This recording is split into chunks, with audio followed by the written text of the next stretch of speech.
Maverick News presents The Rick Walker Show. Defrag your mind.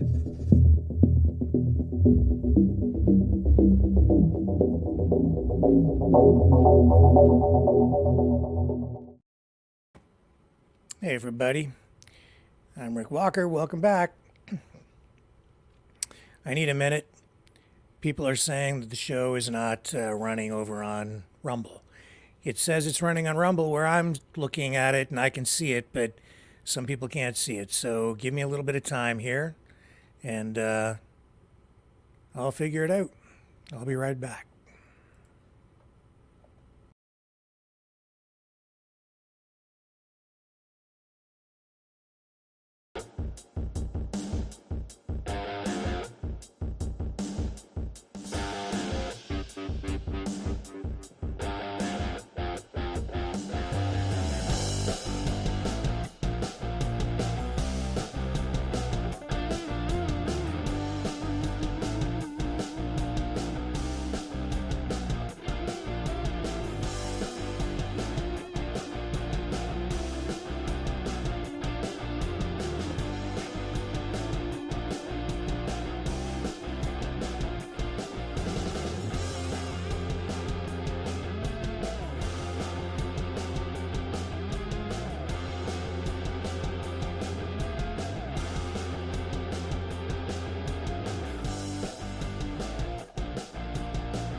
Maverick News presents The Rick Walker Show.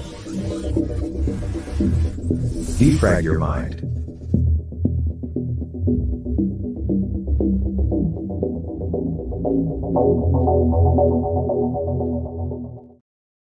Okay, I think I've got it fixed now. So, a lot of technical stuff going on here today.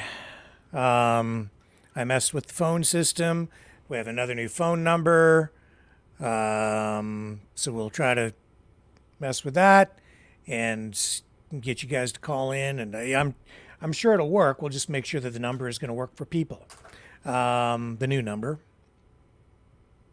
We have a bunch of stories for you as well.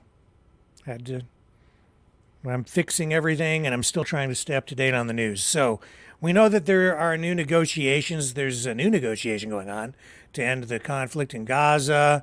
We're going to lead tonight with a big story about, that ArrivCan app and the scandal surrounding that. A big blow up in the House of Commons today as Pierre Poilievre faced off with Justin Trudeau. That's a $60 million scandal. What else do we have? Oh, man.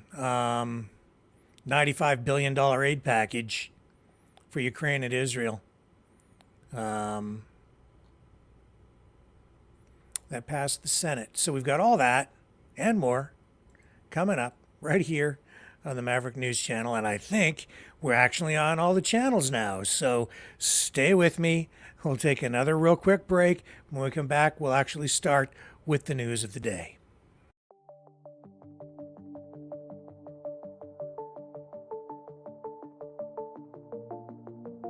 Greetings, brave Mavericks. Our quest for truth continues. We go beyond fake news. Together we expose propaganda. Together we pull others out of rabbit holes. We are maverick thinkers. We are all unique individuals. Defenders of individual rights and freedoms. Credible. Trusted. Grounded in reality. Maverick News. Defending free speech. Donate at freedomreporters.com. Do it now. Tomorrow may be too late. Maverick News. The world is watching.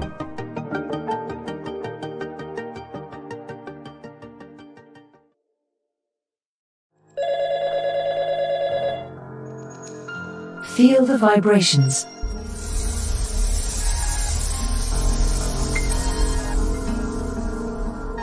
Our quest continues.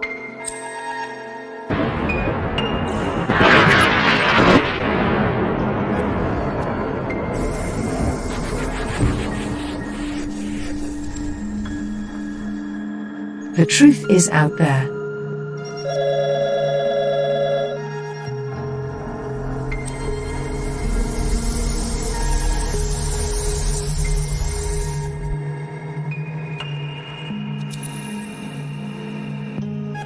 We are Mavericks.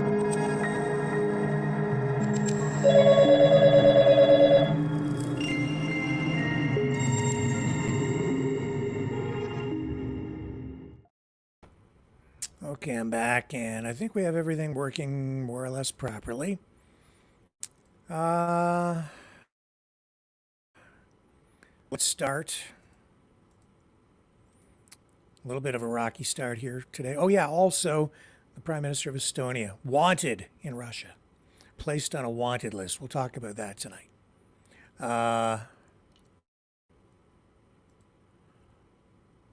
We're going to get you a little something from Christian Freeland tonight too, talking about all that money going to mainstream media from Canada's federal government.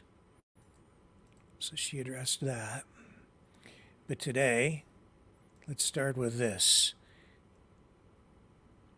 Face Off, House of Commons, Pierre Poilievre, leader of the Conservative Party of Canada, head-to-head with Justin Trudeau on this ArriveCan app. Now, if you have not been following this story, it's huge for Canada and beyond that. And yeah, I see another notice coming in about this protest at the Jewish hospital in Toronto. We'll address that as well. I have that stuff queued up, and thank you, Leo, for just alerting me to that. Appreciate it. And we'll dig into this first, though. This ArriveCan scandal. 60 million bucks. Costs out of control. Contractors hired, and it appears they did no work. All at taxpayers' expense. The application itself, pretty much useless. Didn't do anything for anybody. Was supposed to save lives. Looks like it didn't do that at all.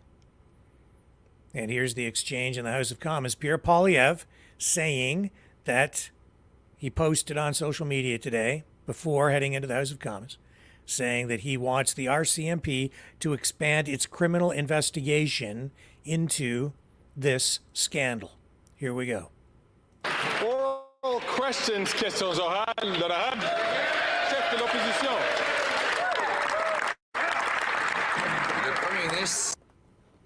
The Prime Minister and his ArriveCan app are not worth the cost or the corruption. After the revelations of corruption, waste, and so on by the Auditor General yesterday, I wrote to the RCMP to ask them to expand the criminal investigation into the ArriveCan scandal. The Prime Minister has a history of blocking criminal investigations. Will he allow the RCMP to investigate him and his ArriveCan scandal? The Right Honourable Prime Minister. The COVID-19 pandemic was something that happens once, not just once in a generation, but once in a century. And all the decisions we made were with a view to protecting Canadians. Clearly, we all expect the rules to be followed by the public service and by others, and we expect the RCMP and the authorities to do their job. But we should recall that this is the government that is concerned about border security. The Conservative Party keeps voting against assistance for CBSA, against assistance to strengthen our borders. The Honourable Leader of the Opposition. Well, when it comes to corruption, Mr. Speaker, The revelations yesterday are the following. One, that the company that benefited drafted the terms of the contract. Second, two people working in the basement of a house received $20 million under a contract for an app that should have only cost $80,000. There was also whiskey given to officials. Will the Prime Minister respect the independence of the criminal investigation? The Right Honourable Prime Minister. Of course, Mr. Speaker. We will always encourage and cooperate with authorities in doing their job, and that's what they'll do. The public service must also follow the rules, and if those aren't followed, there will be consequences. We welcome with open arms the Auditor General's report. It's important to ensure that taxpayer money is being managed appropriately, even at a time when we're investing to protect Canadians from coast to coast. We still need to make sure the rules have been followed. Honourable Leader of the Opposition. This Prime Minister and his ArriveCan are not worth the cost or the corruption. After yesterday's Auditor General revelations of corruption, waste, and mismanagement, I have written the RCMP asking them to expand their criminal investigation into the Prime Minister's ArriveCan. He has a track record of blocking criminal investigations. He tried to protect SNC-Lavalin from prosecution. He blocked the RCMP from investigating his illegal vacation to Billionaire Island. Will he stay out of the way, or will he again try to block the RCMP's criminal investigation into ArriveCan? The Right Honourable Prime Minister. The COVID-19 pandemic was a once-in-a-generation, even once-in-a-century occurrence in which every decision we took was designed to protect Canadians' lives. At the same time, Mr. Speaker, even in a situation like that, there are rules that need to be followed, and we expect, and all Canadians expect, public servants to follow those rules, and we will, of course, encourage the RCMP to do its work, but it doesn't take politicians, even leaders of the opposition, to tell the RCMP to do their job. They do their job, Mr. Speaker, and they do it well. The Honourable Leader of the Opposition. They do their job unless the Prime Minister blocks them from doing their job, like he did in his criminal offense, where he committed the crime of accepting a gift from someone who was seeking a government contract from him. He blocked the RCMP from investigating him. And COVID-19 is something he saw as a once-in-a-generation opportunity to fill the pockets of his friends, whether it was the WE scandal, in which his family received $500,000, or whether it was Frank Baylis, or now the Arrive scam. Will he stay out of the way and let the police investigate him and his corrupt government in Arrive scam? The Right Honourable Prime Minister. Speaker, even a few years later in the pandemic, we see the Conservative leader reverts to type. While we were focusing on protecting Canadians every possible way we could, they were peddling conspiracy theories, Mr. Speaker, about vaccinations, about what have you. So while he continues to make personal attacks, we're going to continue to make sure we're delivering for Canadians, and all rules are followed, and there are consequences for people who broke the laws or broke the rules, but we will continue to be there for Canadians while he plays partisan games. The Honourable Leader of the Opposition. Proof that he's not worth the cost or the corruption. He's now calling the Auditor General a conspiracy theorist. Now that she's revealed that his Arrive scam went from $80,000 to at least $60 million and counting, that two insiders got $20 million working from their home basement from this Prime Minister, that top Liberal government officials accepted high-end whiskeys and dinners in exchange for contracts that they let the contractors write for themselves. Shameful. So once again, will he stay out of the way and let the police investigate his government, or will he try to block it again? The Right Honourable Prime Minister. Leader of the Opposition needs to work on his French. I think he just needs to work on his listening skills. Because in French, 2 answers ago, I complimented and thanked the Auditor General for her work in ensuring that rules are followed and processes have consequences if they are misdone. This is a fact that we know that even during a pandemic, we need to be stepping up to protect people along the rules. That's why there will be consequences for anyone who broke those rules or those laws, while we continue to do everything we need to do to deliver for Canadians, to support people in their daily lives and build a better future for all Canadians. The Honourable Member for Belleuil-Chambly. It goes on with, more questions from other members, and it pivots back to Pierre Poilievre. This could well be a major election issue. I think it depends on how long it is before we go to the polls. Anything can happen, so I just don't know. This issue has been with us for some time. The ArriveCan app, of course, was something that the government wanted everybody to download onto their phones. You were supposed to have it on. You were supposed to have it on your phone so that they could process you at the border more quickly, coming back into the country, or when you're traveling at airports and so on. But clearly, a lot of the money not accounted for. The Auditor General saying there was a blatant disregard for basic accounting principles. And now we're trying to get to the bottom of it. And while Justin Trudeau is again deflecting, shifting blame, pointing at maybe bureaucrats or others that he says were responsible, the buck stops at his desk with the PMO, his office. That's the bottom line. He has to bear responsibility for this, and we'll see if he steps up and takes responsibility. He's already indicating that he isn't. But this will come back to bite him during the election, I suspect. So keep your eyes on this one, folks. It's going to get hot. The New World Order. Government overreach. The Great Reset. Mainstream media lies. Now more than ever, independent voices are needed. Donate now at freedomreporters.com. That's freedomreporters.com. Maverick News. The antivirus program for your mind.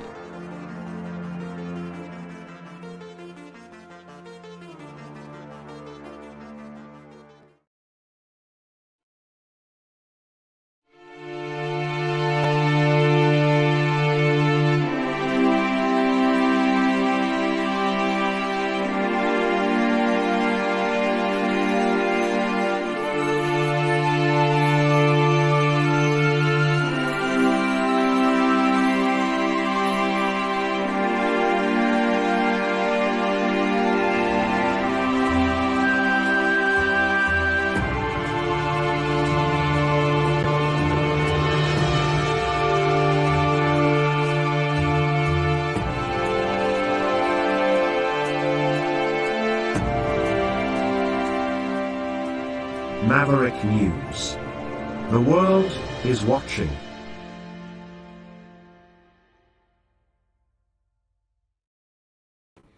Toronto police are investigating a protest overnight at Toronto's Mount Sinai Hospital. This, of course, a protest by pro-Palestinian protesters, but one could argue that they crossed the line, and it appears the protest wasn't just about a ceasefire. It wasn't just about pro-Palestine. It was anti-Jewish by many people's estimation. They climbed scaffolding outside the hospital, Mount Sinai Hospital, of course, established largely by the Jewish community, Jewish donors. If you go to Toronto, you go to Sunnybrook, you go to Mount Sinai Hospital, You look at the donors, you look at the community that built those hospitals, and you'll see that a lot of the philanthropy, a lot of the charity, a lot of the donations, a lot of the effort to build those facilities came from the Jewish communities. And it appears the hospital was targeted specifically because of its Jewish foundations. Now, you can turn a blind eye to this stuff if you want, and you can sit there and point to what's going on in Gaza, and you can say it's all the Jews' fault, and you'd be wrong.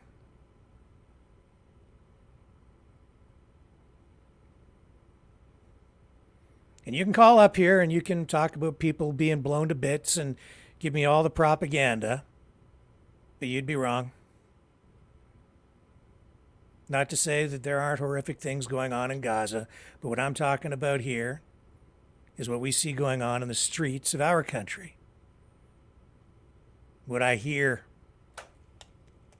every day.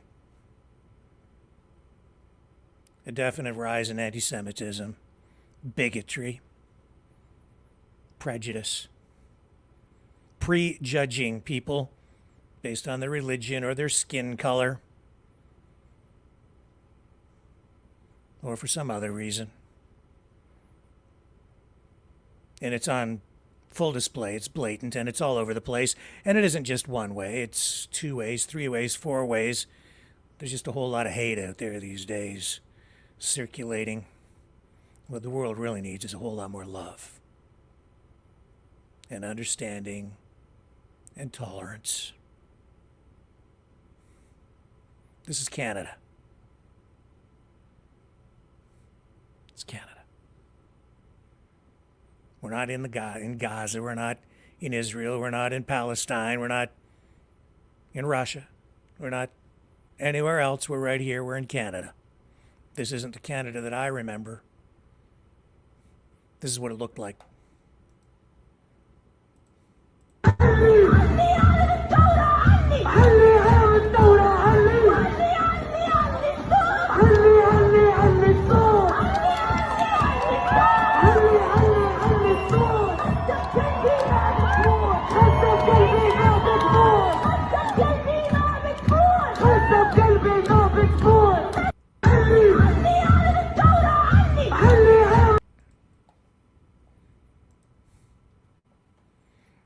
I don't know how does that help? That doesn't help. That doesn't help. How does this help? This doesn't help. This pisses people off. Sending a message, are you? Flying your flag after scaling the hospital?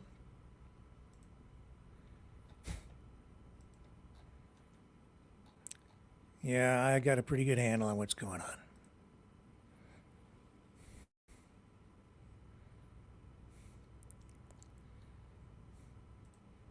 Here's a clip from Raghu Venugopal. He's a doctor, I guess. Let's listen to what he has to say. I haven't listened to the clip, but we'll give him a chance to say his piece. So, it's a disappointing evening in front of Mount Sinai Hospital, a Jewish identified hospital in Toronto. Protesters have been on these hallowed and sacred hospital grounds to protest. And protesting in Canada is everyone's right. But according to laws of our land in Canada, you cannot protest in such a way to impede or intimidate access of healthcare workers or patients at a hospital. This is Federal Bill C3, which has been passed into law, and I've come here with one of my colleagues to witness and to counter-protest any kind of protest in front of a hospital. Bill C3 was passed in our Canadian Parliament unanimously by all members of Parliament that it is against federal criminal law to protest in front of hospitals, blocking access, impeding healthcare workers or patients. And I would ask that all Torontonians and all Canadians observe the decency to allow hospital workers and patients to access all hospitals, regardless of whether they have a Jewish or Catholic or any kind of identity, because these grounds are hallowed grounds. And I'm very pleased at this time that the grounds are quiet and that indeed patients and staff can access the hospital. But we must never have a situation in Canada where people, regardless of their faith or regardless of their beliefs, cannot access health care.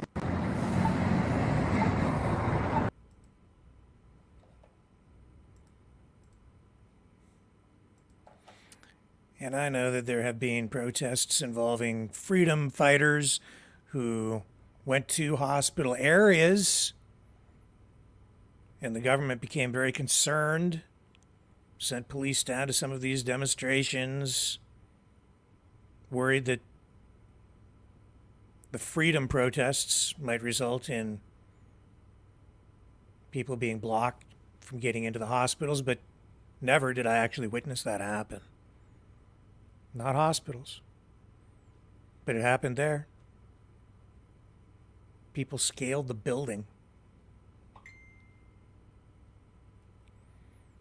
People scaled the building. Absolutely ridiculous. People better open the other eye, better start to wake up. I'll be right back. Feel the vibrations.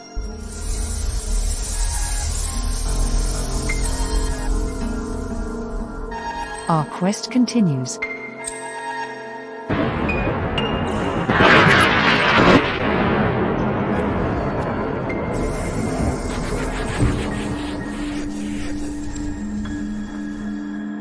The truth is out there.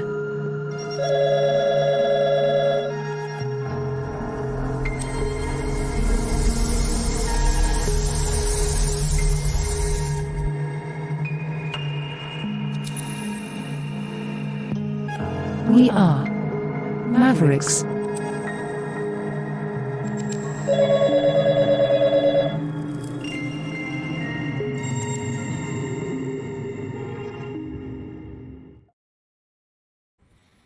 Okay.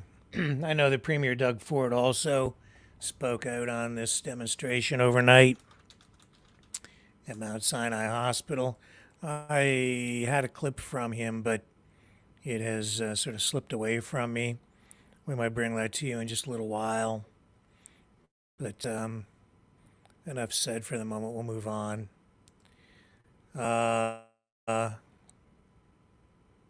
Alberta RCMP have charged one of their own, and they've laid charges against this guy for accessing public police records and possibly assisting a foreign national. Information that it appears may have gone back to the Republic of Rwanda. So this frontline RCMP officer has been charged as part of a national security investigation. RCMP saying its Federal Policing Integrated National Security Enforcement Team, INSET, arrested this officer because they accessed non-top secret RCMP record systems to assist this foreign actor. Constable Eli Nadatju has been charged with breach of trust, unauthorized use of a computer, and breach of trust with respect to safeguarded information. The officer's first court appearance is set for March 11th. It will happen in Calgary Provincial Court. So police say they learned of the security breach and implemented measures to monitor, mitigate, and manage any further unauthorized disclosures of information. Police going on in a statement released to media saying, quote, that foreign interference takes on many forms, and it is critical that all organizations are aware of the potential harm at any levels. Any suspected foreign interference activities can be reported, by the way, to either your local police department if you have any information on this kind of thing going on, or to RCMP's, the RCMP's National Security Information Network. They have a toll-free number at 1-800-420-5805, 1-800-420-5805. So when I first saw that story, the first thing that came to mind was China. That was before they gave us the details on what really went down or seemed to have happened. And now we're finding out that it wasn't China at all, and I never reported that.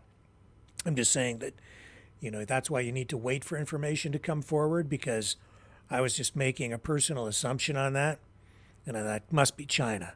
No, Rwanda. That is to be the country that was involved. So also tonight, the Prime Minister of Estonia has been placed on a wanted list in Russia. And this is because of Estonia's efforts to remove monuments from World War II, from the Soviet era. They're not the only country doing it. I think Lithuania is also involved in that kind of activity. So this raises tensions again between Russia and NATO countries, the West.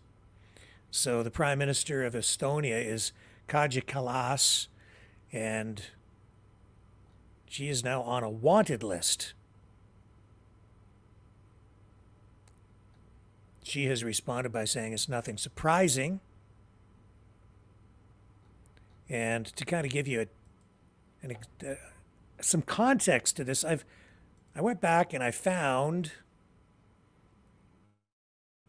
some additional information. This goes back about a year ago when a lot of these efforts were really ramped up. And here's a report from Euronews.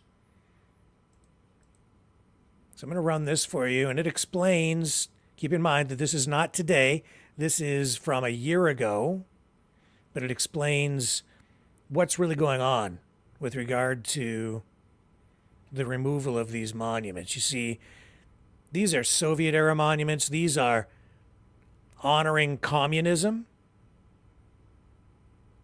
and Russia and its involvement in the efforts to fight in World War II as really an ally of the West. But you have to remember that these monuments are really more about what happened during the Cold War, the Soviet era, the time of communism. And it's interesting, to see this happening, because we're being told that we're suffering from Russophobia. And we're being told that Russia has changed. And I believe that. I don't think that Russia today is the Russia that we had during the Soviet era. But there's still a lot of communists in Russia. There's still a lot of people in Russia who have an affinity for communism. And I think that those currents run strongly through the existing government still today. And as a result, we're seeing this now. It makes me wonder how far Russia really, how far away or how far removed current day Russia really is from the old Soviet Union. It's thrown up a red flag for me. While Tucker Carlson goes to Russia and talks about, and has Vladimir Putin essentially sit there and say that Russia has no desires to expand, that he doesn't want to expand the borders of Russia, and talks about sovereignty, talks about Ukraine really historically being part of Russia, that it really doesn't have a right to self-determination, that essentially it is within Russia's sovereign domain. And now this. Well, he talks about his opposition to an international rules-based order, talks about Russia having the right to self-determination and sovereignty, to be its own nation state, and criticizes Western leaders for, I guess, trying to impose their will through a unified consensus, an international rule of law that all countries are supposed to agree to. And I get it. I understand that. But while he's sitting there talking about Russia's right to sovereignty and saying that no other country really has the right to impose its will or its laws over Russia, now he turns around and says that the Prime Minister of Estonia is wanted for memory crimes, they're calling them. Memory crimes, because Estonia is removing monuments honoring communism during the Soviet era. And they're not the only former Soviet bloc country to be doing this. In addition to that, I'm seeing within the last 24 hours, and I don't know how current this is, but I saw a post and a release saying that now Russia is demanding the extradition of Yaroslav Hunka, the Nazi that appeared in Canadian Parliament, because they want to bring him to justice. Canada is refusing because there is no extradition treaty between Canada and Russia. But who is meddling in whose affairs now?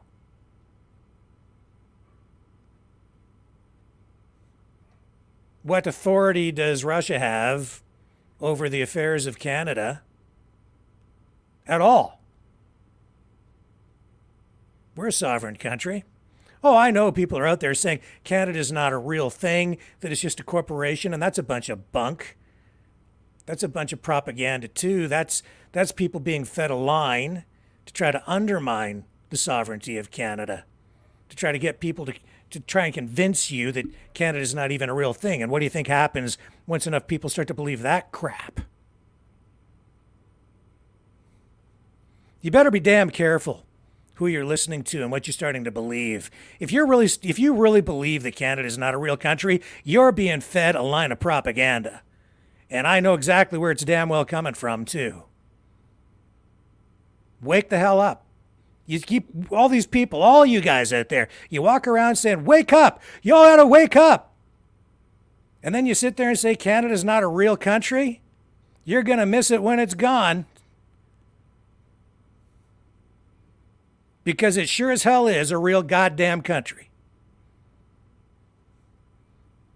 Anybody telling you otherwise is lying to you. It's a giant lie. Huge. And I know that probably 50% of you out there listening to me right now believe it. You're being tricked. It's a lie. It's a lie. 100%. If you believe it, go get your head out of the sand. Because if you don't, you're going to wake up in a few days and you're going to see that the whole damn thing is gone. And you're not going to like what comes in to fill the vacuum.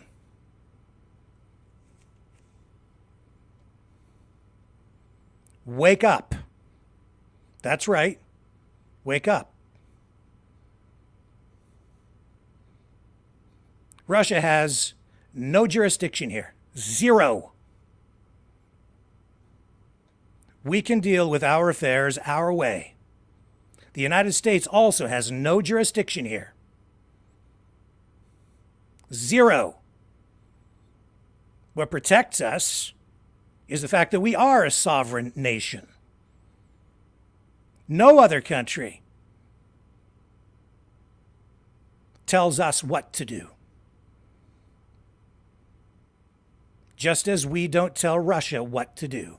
Oh, we may criticize, and they may criticize us. We may have differences of opinion. But thank you very much. We will deal with our affairs here. Yaroslav Hunka will remain in Canada, and we will deal with it here, in our way, whether you like it or not, and whether you like the outcome or not. And the Prime Minister of Estonia is the Prime Minister of a sovereign country. That's a fact. This is the report from a year ago. And I'll tell you this, if a sovereign country wants to put up or take down monuments of any kind, that's a decision that is made by the people in that country, the citizens of that country, the governments of those countries, of those sovereign nations. Simple as that. Maybe you don't like it, maybe you do. But it's up to the people of those countries whether monuments stay up or down. Regardless of the politics or the religion, whether I agree with, the politics of it or not, the reality is Estonia is its own country. And they have every right to put up or take down monuments as they see fit, just as we do here in Canada, just as you do in the United States. If you want Confederate monuments up, you put them up. If you want them down, you take them down. It's all decided by the citizens, the people of the community, because we do have a government. We do have governments of the people, by the people, for the people. It's called democracy. People get upset when they don't get what they want. But that's democracy. You don't always get what you want, and life isn't always fair. And if you want something, you have to fight for it. Peacefully, democratically, demonstrate, vote.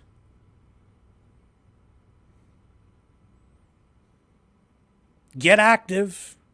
And quit your damn belly aching. And quit listening to people who are frickin' lying to you. And there's a whole lot of lying going on right now. All the way around. But the biggest lie I've heard in a long time is Canada's just a corporation. Here's the report. A Soviet T-34 tank being removed from its plinth in the city of Narva in Estonia on Tuesday. It was taken down on the orders of the government after the city council opted out of the decision-making process. Estonia is debating the future of its remaining Soviet-era monuments, a conversation that was sparked by Russia's invasion of Ukraine. Under our constitution, internal peace is the centre value of the Estonian state, and the defence of internal and external peace is one of its primary tasks. We will not give Russia the opportunity to use the past to disturb the peace in Estonia. And that is why these monuments, which were used in information warfare, need to be removed as a matter of urgency for the sake of domestic peace.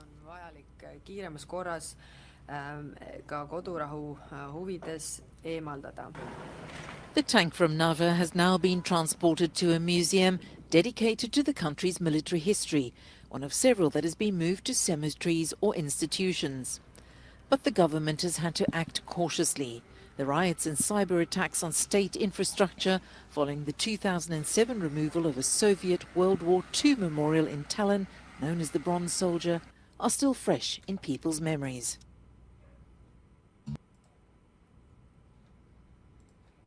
Yeah.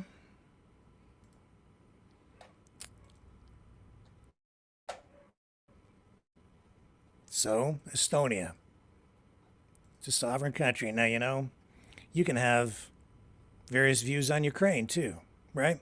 I've said all along that the war there never had to happen. Shouldn't have happened. It was a miscalculation for sure by the West to push in there. Probably should have just left well enough alone. Hard to know who to believe when you really dig into it and start listening to people on both sides of the issue. But here's the thing. Ukraine, the question is, does Ukraine have a right to self-determination? Is Ukraine its own country? The borders around Ukraine, are they valid? Are they legitimate? Or is Ukraine, should it be, was it always, is it part of Russia? This is what's in dispute. Should the people of Ukraine be allowed to determine their own destiny, make their own rules, run their own country? Now, I've said if you live right next door to a superpower, you have to be mindful of that. There are certain limitations on what you can do simply because you live next door to a superpower. You can't expect that here in Canada we could have, say, China come in here and put a bunch of missiles along the border pointing directly over the border at the United States. The United States isn't going to tolerate it. I'm aware of that. Ukraine's in a similar position. That's why NATO should have kind of stayed away. Nevertheless, do you honor the borders there? Does Ukraine have its own right as a sovereign nation to determine its own destiny, make its own rules, its own laws? Does Estonia? Does Lithuania? Does Germany? After World War II, when these countries were defeated, rules changed. What about Japan? China?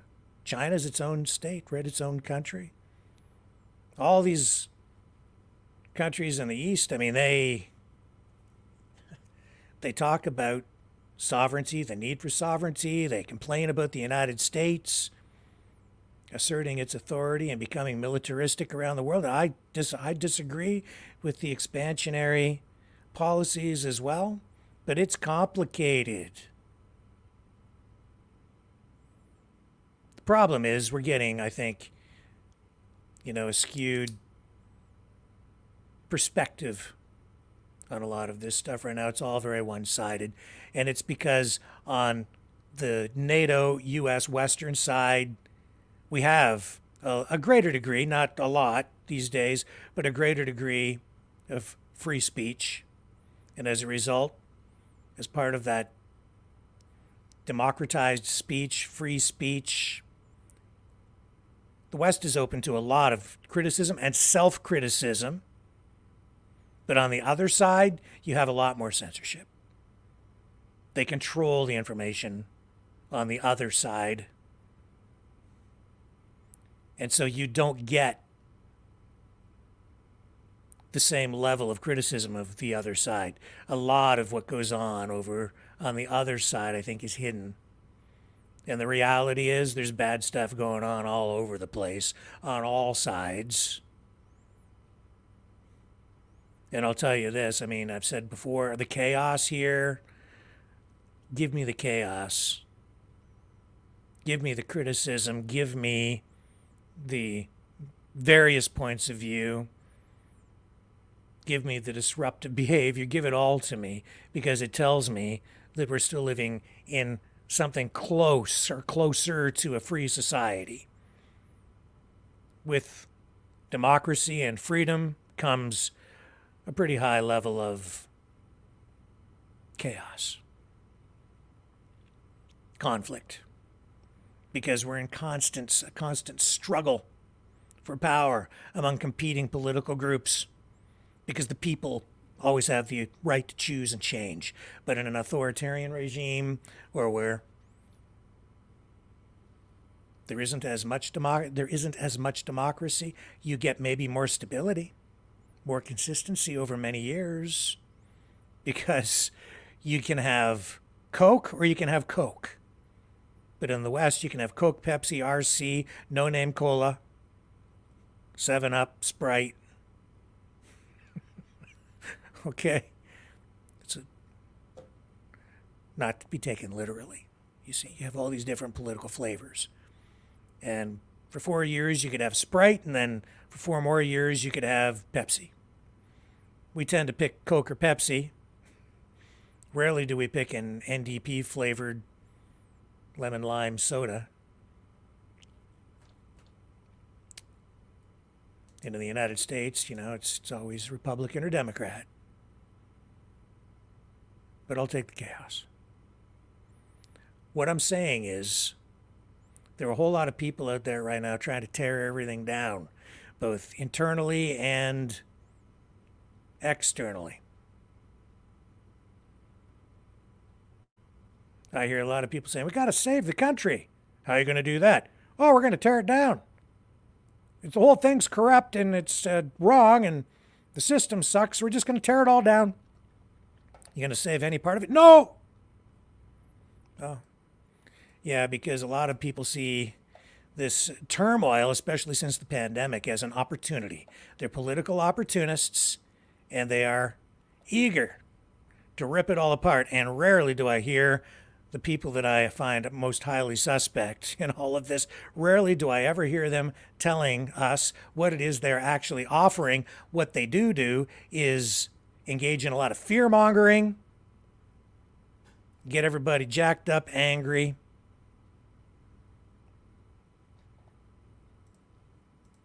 While they build up a high level of distrust in every aspect of our society and every aspect of our institutions, while criticizing others for saying that they're doing just that.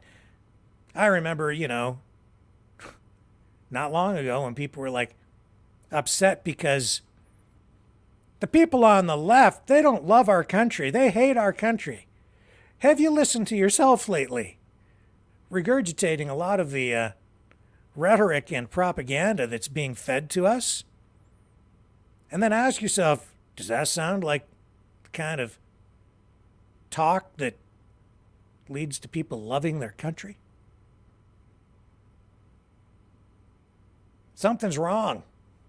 Really wrong. There right now.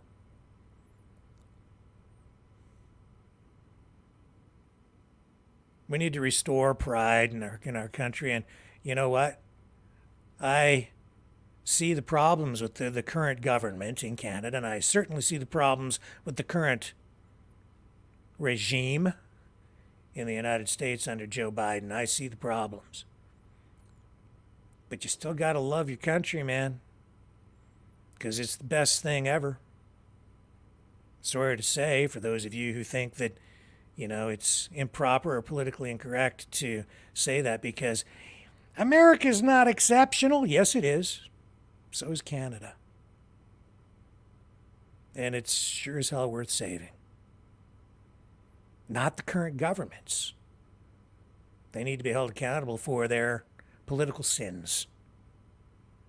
But the country itself, Western society, the underpinnings of freedom, real, true freedom, that's what needs to be saved. Because the Canada that I knew, the United States that I knew, that I know is still out there somewhere. It's not, these are not communist countries. They are not fascist countries. Oh, there are elements of those political ideologies and systems within. But really, Canada and the United States were neither of those things. Never were. I fear we're inching closer and closer to, well, I don't fear it, I see it. We're rolling headlong into a convergence with both of these ideologies coming together and forming this neo-socialism, this authoritarian communo-fascism. People are embracing it because the economy is not great. People are eager for something. Because socially, everything has been eroded by the political forces out there that really come from those extreme roots. But that's not where we were, not during my lifetime. And I'll tell you, I'm getting old. I've been alive for about 1/3 of the existence of the country, yes, country of Canada. I've been around a while. Last night, Gail said that she took note of my my knowledge of history, and I thought, I don't know that much about it. I am history. I'm so old. I'm getting to turn into mold. I'm living history. I was thinking about my dad the other night. You know, he's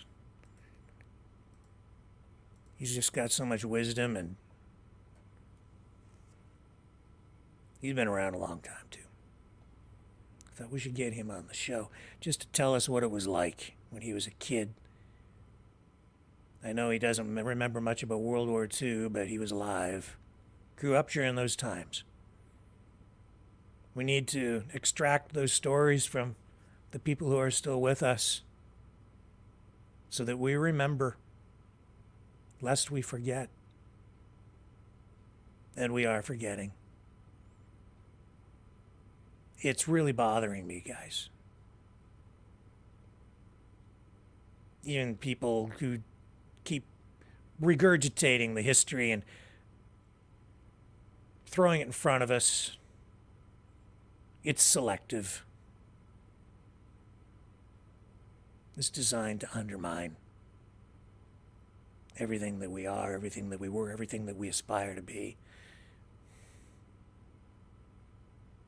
Because, as I've said, some people are missing the point when it comes to history. You need to learn from your history so that you don't repeat it. But it's very clear to me that some people are determined to do just that. Repeat it. I saw it climbing the walls of that hospital.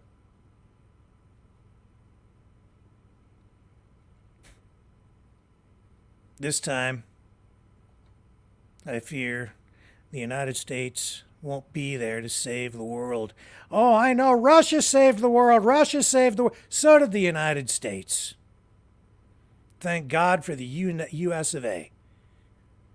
In World War II. A country that wasn't communist, nor was it Nazi. Thank God for Britain. Thank God for Canada.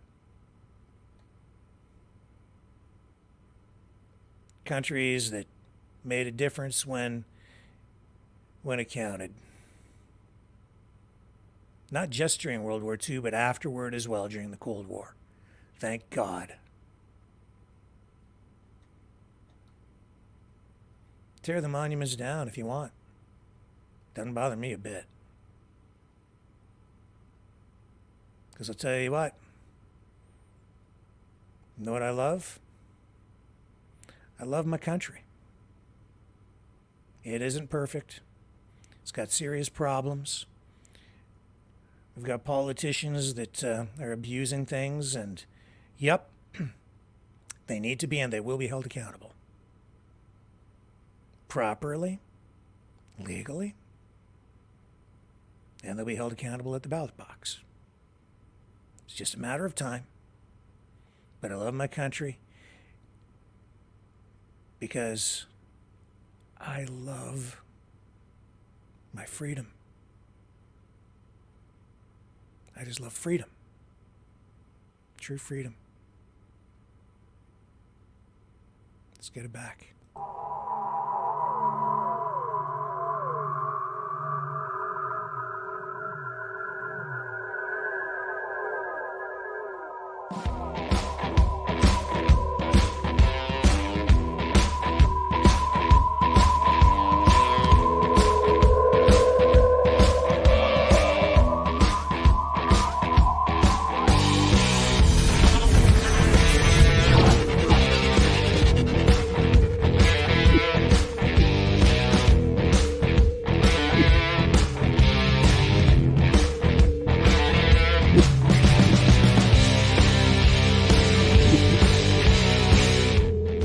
Maverick News.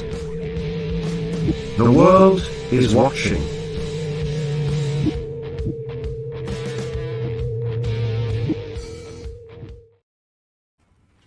Okay, hang on. I'm just getting some stuff queued up, and I'll be right back. Feel the vibrations.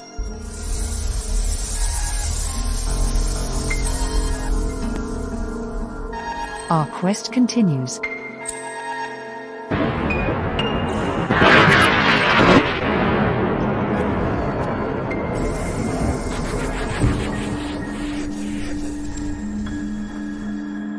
The truth is out there.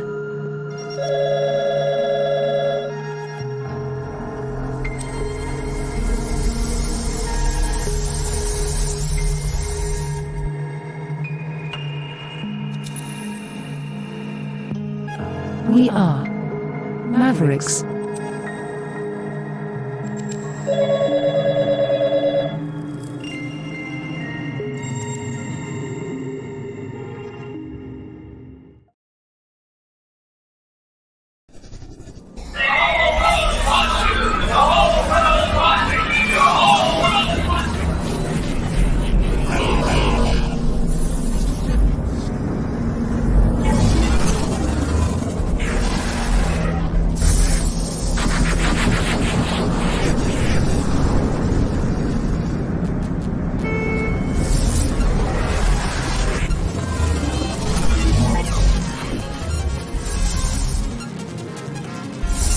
Maverick News. The world is watching.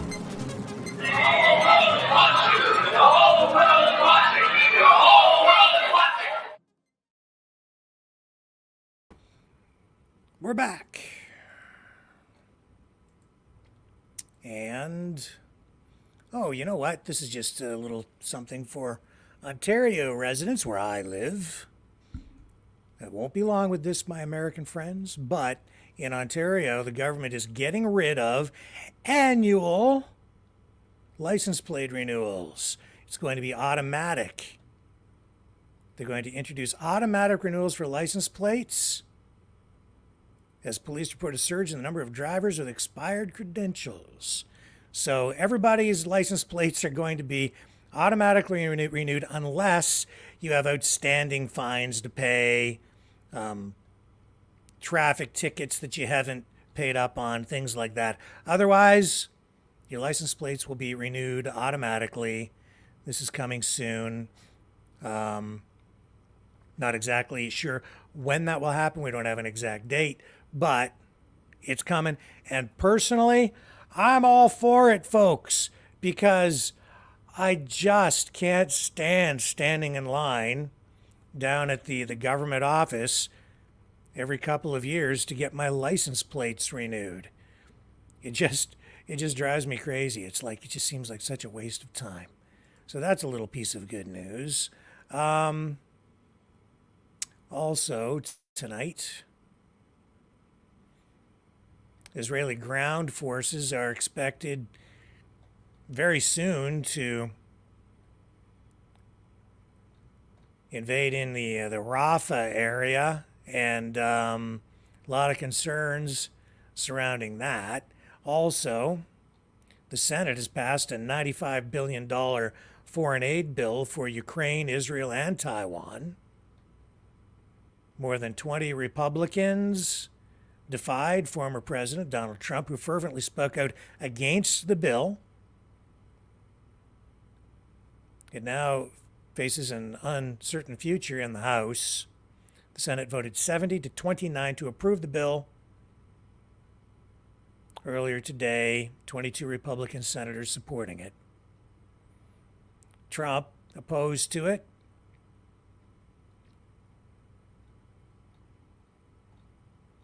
It's a hot button issue, and I know that the Republicans who are opposed to it are still going to try to stop it at the next step.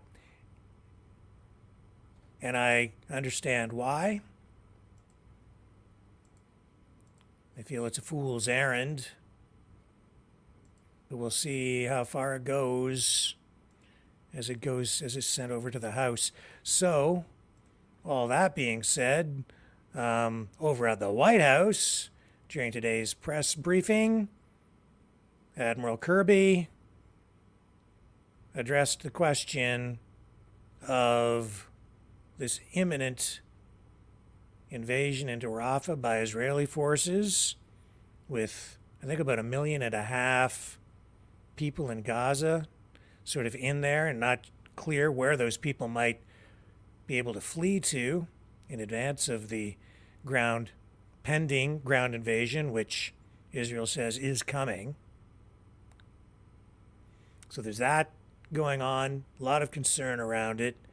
And also, though, on a more positive note, we are seeing tonight that there are talks underway, possibly aimed, that could possibly lead to an end to the conflict in Gaza.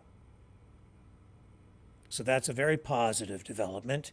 Let's pick up Admiral Kirby during this press briefing now at the White House. Here we go, Admiral Kirby. There should be a credible and executable plan in place to safeguard civilians in Rafah before Israel were to launch any kind of ground invasion. In the White House view, what would a credible plan look like? How would you ever realistically move 1.4 million people out of the way?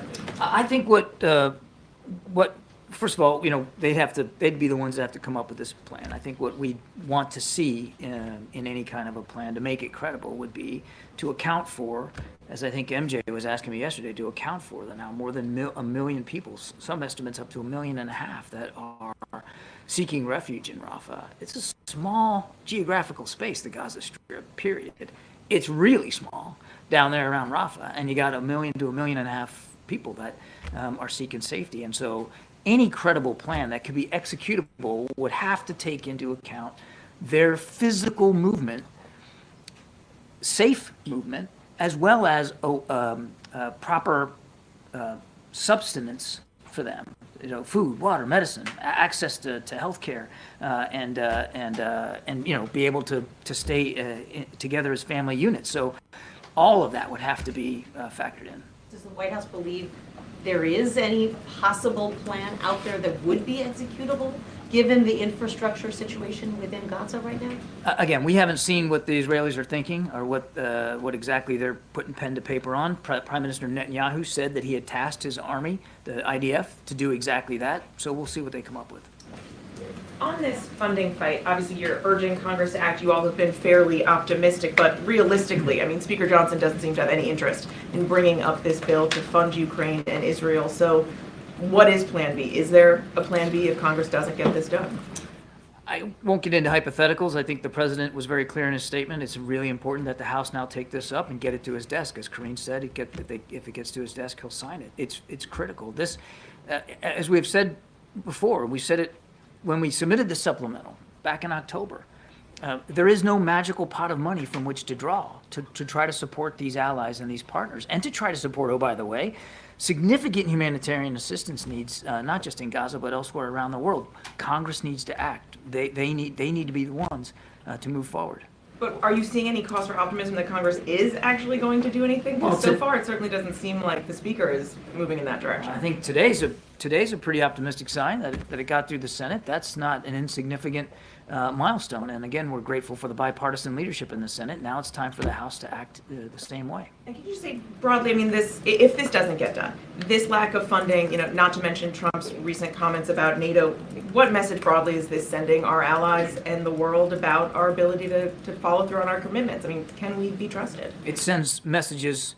If we don't get this done, it sends messages not just to allies and partners, but to potential adversaries as well, that the United States can't be counted on, that we're not interested in being a leader on the world stage, that we aren't going to be able to stand by our commitments to allies and partners who are fighting really critical fights here. Israel's in a fight literally for their lives, and the Ukrainians are too, for their democracy. So I think it sends a strong signal to the whole world that perhaps certain members of Congress aren't willing to show and demonstrate the kind of American leadership on the world stage that President Biden has.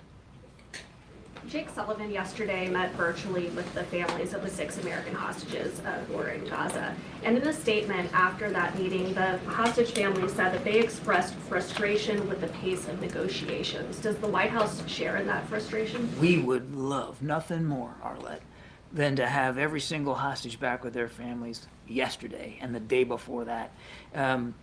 We are working with a real sense of alacrity and urgency here to try to get an extended pause in place. But it's been difficult. I can't blame, nobody can blame these families for being frustrated and for being anxious and being fearful. Of course they are. Anybody would, any of you would.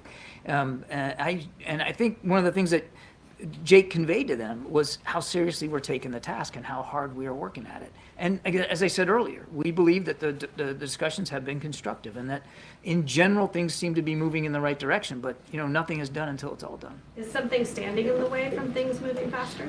I won't get into the bits about negotiations and what the points are that are still being horse traded, but there are in fact active discussions going on about certain modalities that would have to take place to make this work. And again, I think the less said about that publicly, the better. And then if I could just on Ukraine really quickly, does the president plan on making any personal appeal to the House Speaker, a phone call, or having him at the White House? I'm not aware of any personal appeal, although in terms of like today, although as you know, the Speaker was here at the White House and had a chance to hear directly from not only President Biden, but his national security team about the importance of supporting Ukraine and Israel going forward, how important this supplemental funding was. So the Speaker certainly has heard directly from the President. A couple more. Thank you so much. I will have 2 questions on Gaza. The first one, yesterday during his remarks with the King of Jordan, the President said over 27,000 Palestinians have been killed in this conflict, and this is the death count that has been made public by Hamas. So do you confirm that this death toll is accurate and can be seen as the official death toll in Gaza? Have you been able to verify this figure? The President was referring to publicly available data about the total number of casualties, and as he said, too many of that total number, unfortunately, are innocent civilians. He was referring to publicly available data. And my next question is, when the administration asked Israel to come up with a credible plan to protect civilians before it launches a major offensive in Rafah, does that mean that until now you think that Israel has been operating with a credible plan to protect civilians in northern Gaza, for example? Again, we're not, it's hard to, I don't want to get into armchair quarterbacking past operations here. That said, as you saw when they operated in North Gaza and then as they started to operate more in Khan Yunis, they did take steps to allow safe passage for civilians. They dropped leaflets telling them where to go and how to get there. They relied less on air power. So there were efforts. That does not mean, and it does not excuse any single civilian casualty. They're all tragedies. We don't want to see any. But the Israelis have shown an effort in the past to try to account for the movement and the safety of civilians. And again, as they ponder and consider major operations in Rafah, now with everybody moving down there because of what happened in North Gaza, because of what happened in Khan Yunis, they have a special added burden to make sure that they can provide for their safety and security and sustenance. Thank you. I have a question about Venezuela, but first about the Vice President traveling to the Munich Security Conference this week. How important do you think the situation in the Middle East is going to be at the conference, and what kind of support the U.S. would like to get from allies for Ukraine? There's no doubt that what's going on in the Middle East, I'm sure, will be a topic of discussion at the Munich Security Conference. There's no way it wouldn't, and I know the Vice President will have an opportunity to lay out again the administration's approach to the region writ large, as well as our work, continued work with our counterparts in the Middle East specifically. And about Venezuela, sorry, do you have a reaction? Okay, enough. We're starting to pivot into other areas now. Joe Biden says President Donald Trump, his remarks on NATO are un-American. Trump, of course, saying that just a couple of days ago, he said that if he gets back in the White House, well, actually, he was talking really about when he was president, but you can overlay that into where he wants to go, saying that if NATO countries don't pay their bills, he wouldn't defend them. And in fact, he said he would go further and encourage Russia to do whatever the hell it wants to these NATO countries if they don't pay up and pay their fair share for defense as part of the NATO alliance. Joe Biden saying that the comments from Trump are dangerous. I think we have a clip here ready to roll, yes? Let me just bring this up so we can get this clip of Biden in his response. I haven't heard it, so we'll see if he actually manages to mumble his way through without screwing it up too much. I mean that in the most respectful way. Bill was passed in the Senate last night. But in recent days, those stakes have risen. And that's because the former president has sent a dangerous and shockingly, frankly, un-American signal to the world.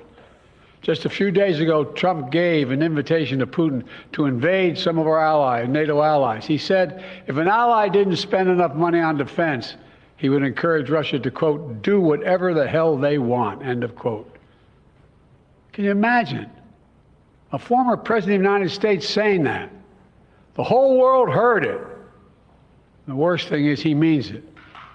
No other president in our history has ever bowed down to a Russian dictator. Well, let me say this as clearly as I can.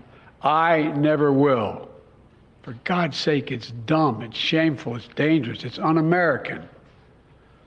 When America gives us word, it means something.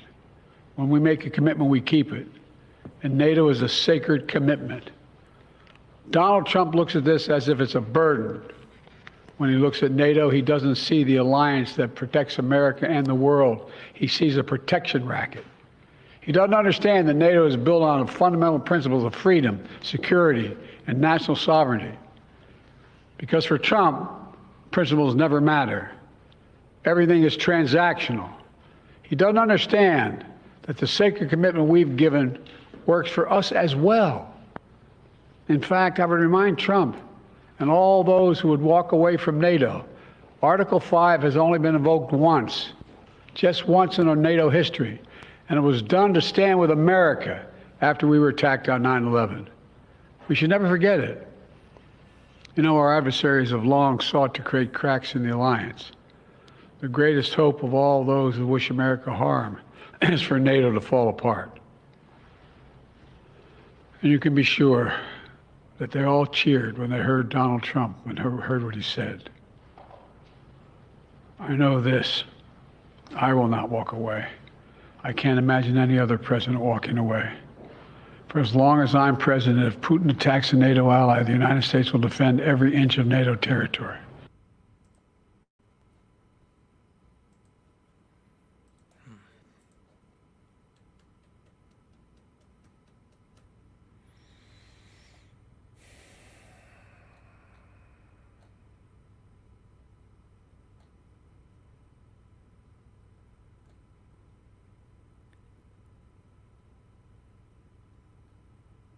I don't like any of the options.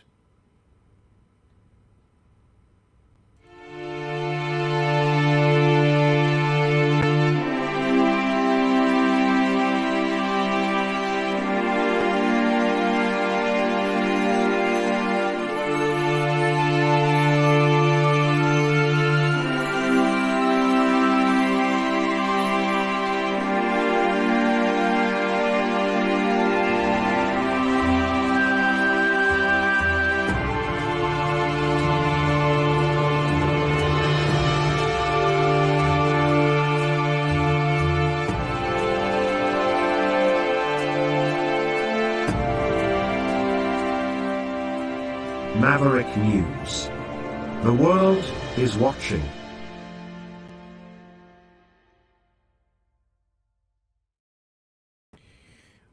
Probably the best reporters CBS had was Catherine Herridge. Not anymore.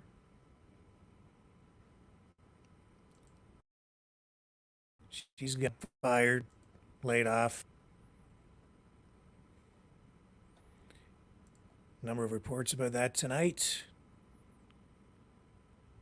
This in the Post-Millennial. Breaking, respected American journalist Catherine Herridge has just been fired by CBS after her recent reporting, including this.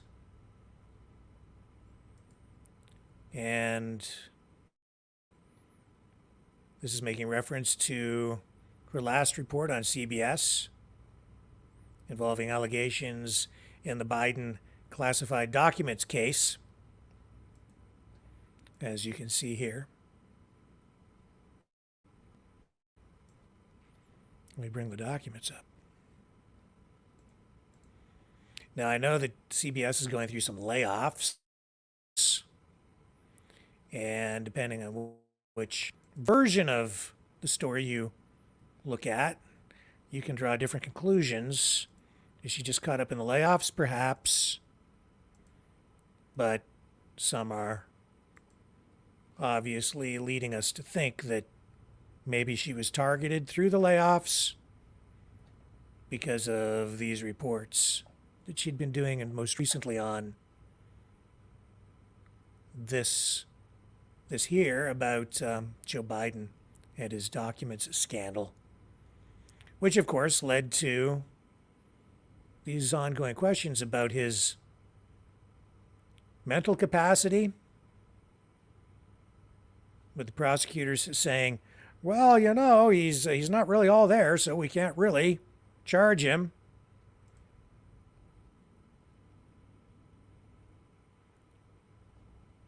Anyway, we'll continue to follow that. I expect Catherine Herridge will land on her feet.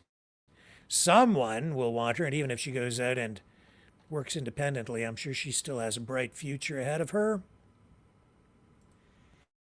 And as CBS changes direction and fires or lays off whatever, probably the best reporter they've had in a long time. Canada's Deputy Prime Minister was asked today if the federal government in Canada will consider pulling funding from Bell Media CTV after announcing 4,800 layoffs across the country, which has resulted, and of course they own not just television and radio stations, but also internet properties, the phone system, cable companies, satellites.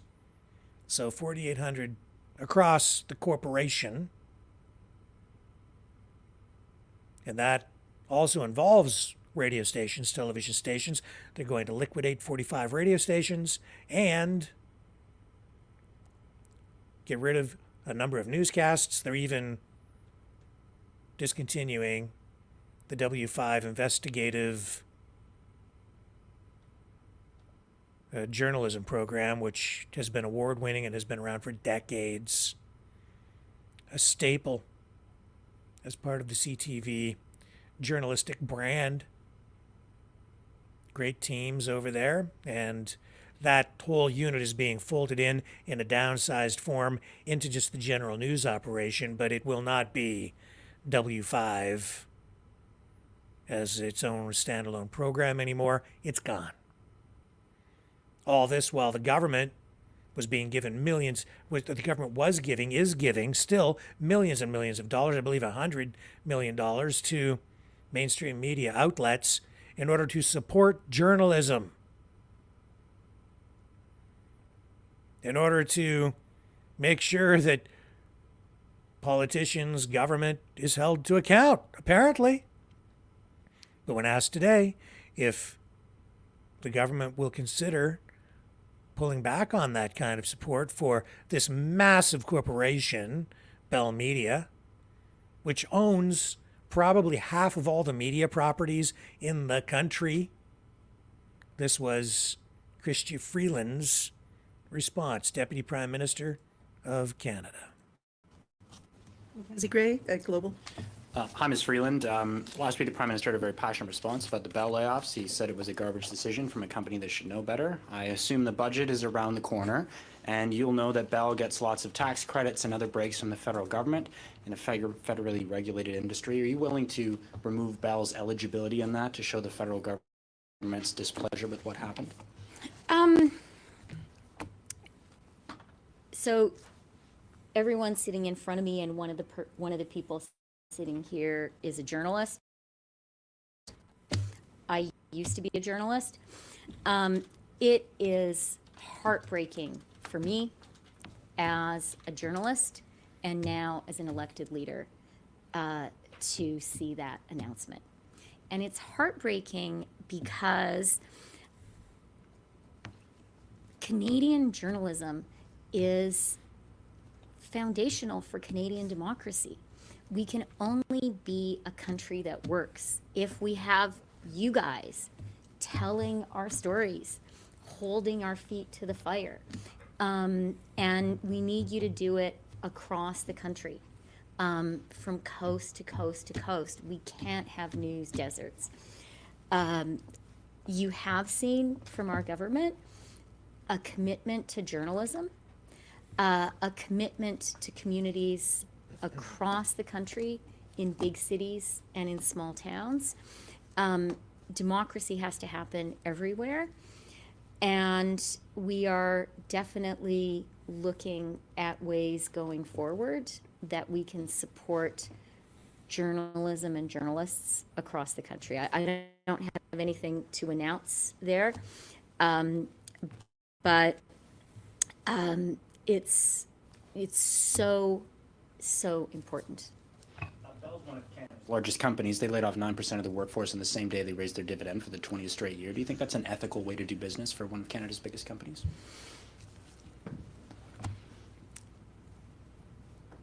I do want to come back to journalists and journalism. For me, that is at the heart of this issue.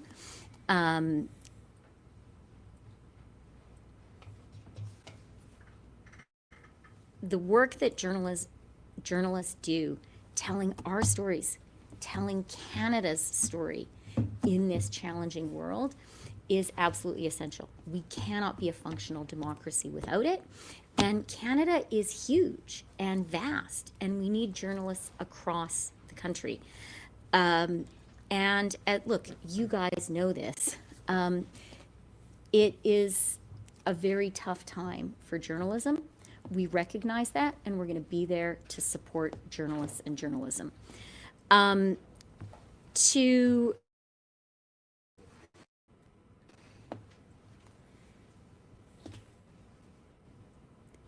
then the other thing I'll say is this.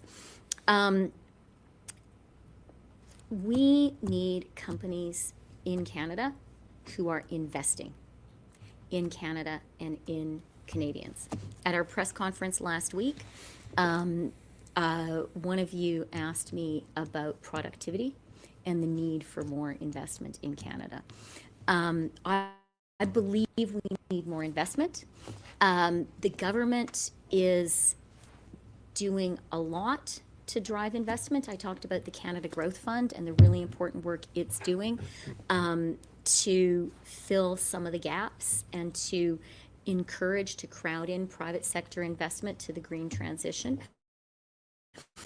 But I am going to take the opportunity your question affords me to say to Canadian CEOs, we believe in you.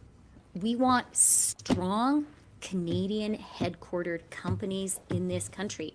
And we need you to believe in Canada. And we need you to be investing in the productive capacity of this country, whatever sector you're in. And yeah, I would like to see a lot more of that. If we can squeeze in one last question before. Well, that was a great big non-answer, but I think the answer is they're just going to keep the money flowing. Now, I would think that if they liquidate those 45 stations, whoever picks them up, whoever buys them and operates them, then the money would go to the new owners, that portion of it, however the program works. But honestly, I don't think that this expenditure is wise. You're seeing what CTV just did. They increased their profits, took the government money, and then they cut staff. I used to work there, you know.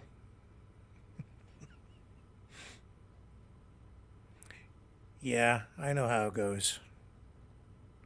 I know how it goes. And you know, here's an interesting story. Did you know that Byron Allen, the guy who used to be on that show Real People, a long time ago, I didn't realize how rich this guy got.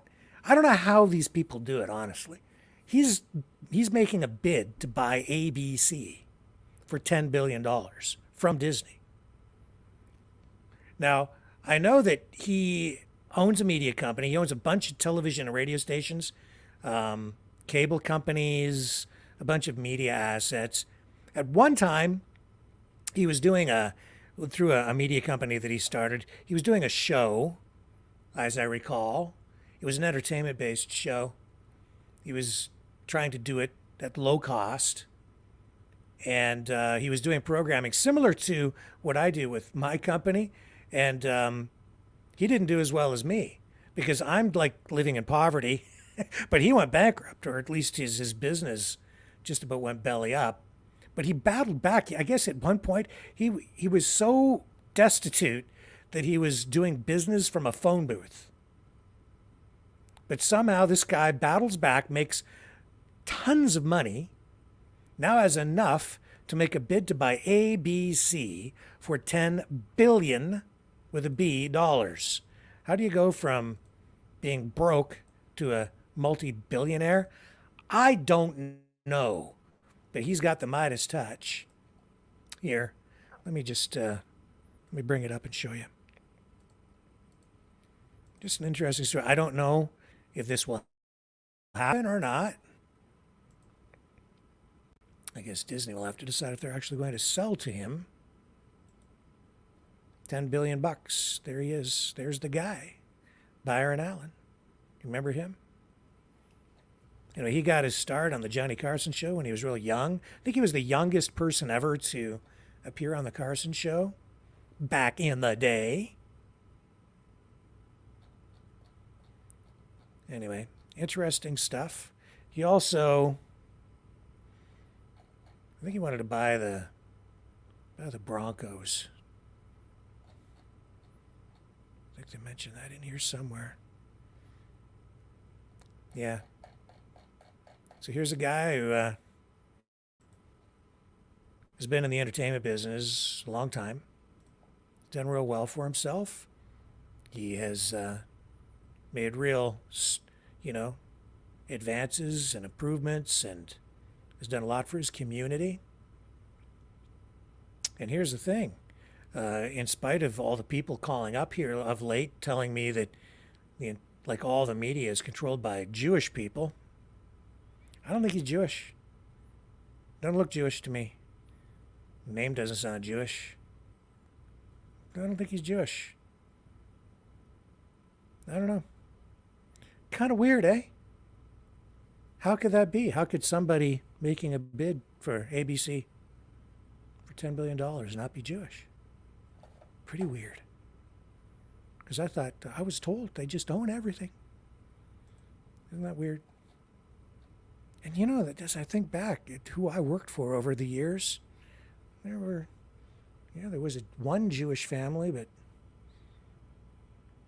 those people were from Poland. Yeah, that family. One with all the rest. No, I don't remember any Jewish people owning the media outlets that I worked for. Anyway, just saying, kind of weird. Kind of weird. Somebody out there might just be lying. Feel the vibrations.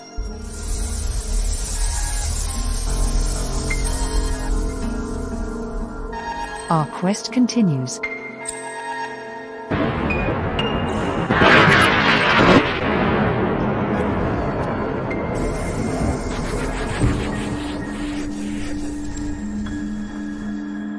The truth is out there.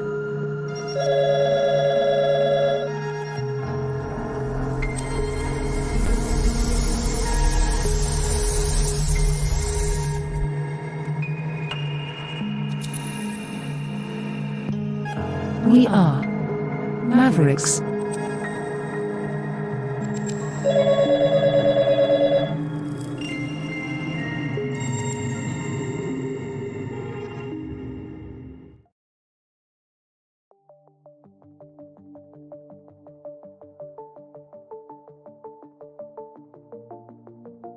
Greetings, brave Mavericks.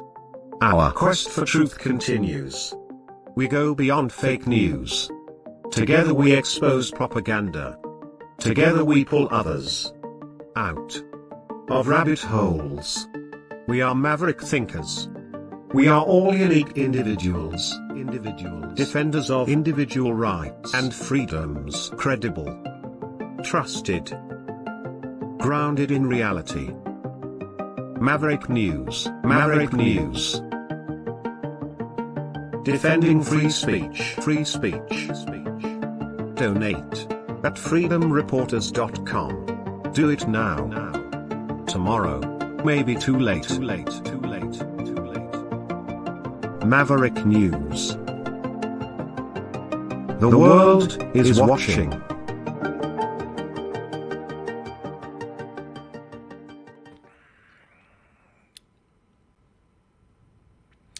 Okay, we have a new phone number. It's gonna work. It's gonna work. I know it's gonna work. So we're gonna try the new phone number. We're gonna go to the phones. You guys can call in. This will work. I know it'll work. I just hope that it works well for you. I'm gonna put the new number up on the ticker on the bottom. See down there? That scrolling ticker tape. 1-902-200-4222. You can call in now. Let me just get this phone line fired up for you. Let's see if this works better than it did last night. It's not quite up yet, so give me a moment. Get ready to dial that number. 1-902-200-4222. And we'll get the show started here. You guys can weigh in on the conversation. What I would really like, I mean, we can talk about pretty much anything you want, as usual, but what I would really like is for you guys to tell me what you like about the damn country. What do you like about where you live in Canada or the United States? Call in and give me some positivity tonight. Tell me why you love the country. Tell me what you want to bring back. What is it that you know, when you're out there waving your Canadian flags or protesting or doing whatever you're doing, what is it that you want? What do you want to get back that you're missing? What do you like that you have now that you want to preserve?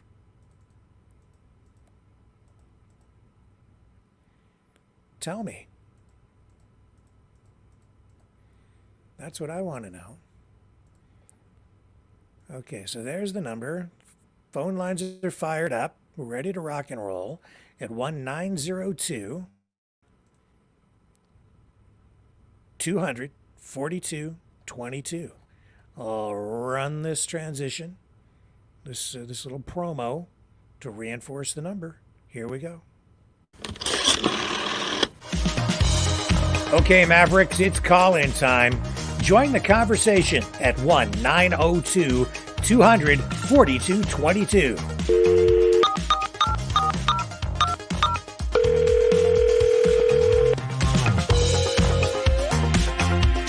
That's 1-902-200-4222. Exercise your right to free speech.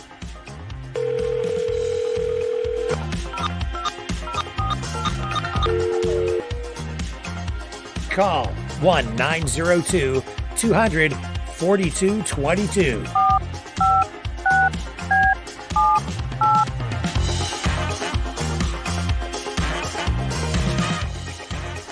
Call now at 1-902-200-4222. Maverick News.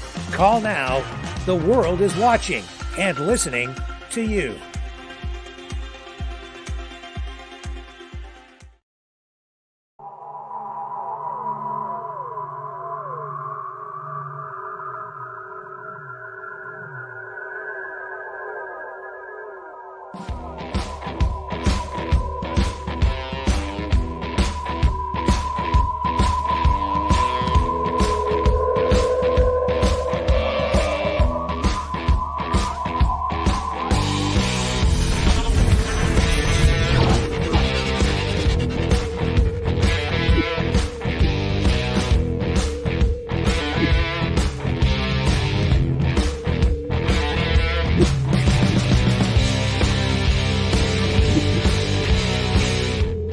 Maverick News. The world is watching.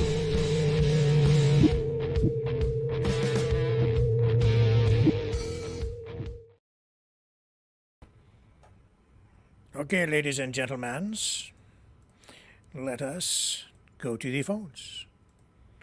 Let me get the system up here. There we go. Now we're in a good position, and we are ready to rock and roll with our first caller of the night. All right, let's bring in Sandy. Go ahead. Hello, Sir Rick. How are you? I'm fine. Your audio sounds a little bit low. Make sure you speak right into the mic for me. Okay. I will. Can you hear me? I can hear you. I just hope that the people can. I think you're okay. You go ahead. Okay, great. What I love about Canada? Hockey, food, and tunes. Tunes. Tunes, music. Yeah, tunes. You like your tunes? Canadian music? Tunes, right? Like Canadian music. yeah. Absolutely. So give me some examples of Canadian music that you like. Tragically Hip, Yeah. Spoons. Okay. I'm going old school. Yes. Do you remember Rush? Oh yeah. Well, everybody knows I know. Rush. Yeah. Neil Peart. Yeah. The drummer. Absolutely. Who? Neil Peart. Neil Young. You like Neil Young? Yeah. Oh, Neil Peart. Neil Peart, the drummer I for like. Rush. Who's Neil Peart? He's the drummer for Rush. Oh yeah. I was watching him the other night, and I was playing Rush tunes, and it was like, holy crap. We Yeah, got he's some amazing. talent in Canada. Yes. Yeah, an He amazing was drummer. great, right? Yeah. There's some really awesome talent here. Yeah. My nephew is 14. He lives in Millbrook. Do you know Millbrook, Ontario? Yep. I do. My sister lives there in the family. Mm-hmm. My nephew plays hockey for the Millbrook Stars. He went on his hockey tournament. He is goalie and left wing. Goalie Okay. and left wing? How does he play left wing when he's wearing those big goalie pads and all the I body know, armor? right? I know. His name is Isaac, and he's my boy. That's my boy. Yeah. And he won the trophy. He scored the last goal in the last period, and he won this fucking game. Oh, sorry. That's okay. That's also very Canadian. Leo would love it. Oh, fuck, I swore. That's funny. That's He's great. going to go pro. He wants to be pro, either U.S. or Canadian side. Either or. If he gets in, he's passing his school. He's passing everything. Yeah. I'm like, that's my boy. And do you remember Don Cherry? Everybody remembers How Don old Cherry. was he? How old was he? How old is he? Do we not all know the Donner? We used to call him the Donner. I remember I always called him the Donner because he was always the Donner. He had the voice. He had the suits, right? Yeah. Well, he's still out there. I think he know. still does some I stuff remember online, and he's 90 years old now. Maybe you should bring him on your show, Don Cherry. Well, I'd love to have Don Cherry on the show. I don't know that he would do the show, I but would love to meet the guy. so would I. I used to go to every Toronto Leaf game with my dad when I was 13 years old in the Toronto Maple Leaf Station. It was the best time of our lives in the 1980s and going forward, right? Yeah. It was the best time. My last name is Anderson, and they had a Leaf player. His name was John Anderson. I have the Leaf shirt. You know what his number? You know what his number was? 9. Just like Gordie Howe. Gordie Howe. Yeah. We've got some awesome people in Canada, and I really hope they're still going. You know what? Canada, it's been slandered. They're slandering it too much. Yeah, it's easy to When I focus on saw the negative, Bubble- isn't it? And I you can know, do that it's with any too country. easy. I focus on. You can do it with any country. You can do it anywhere, and it's just like we're being bombarded. Yeah.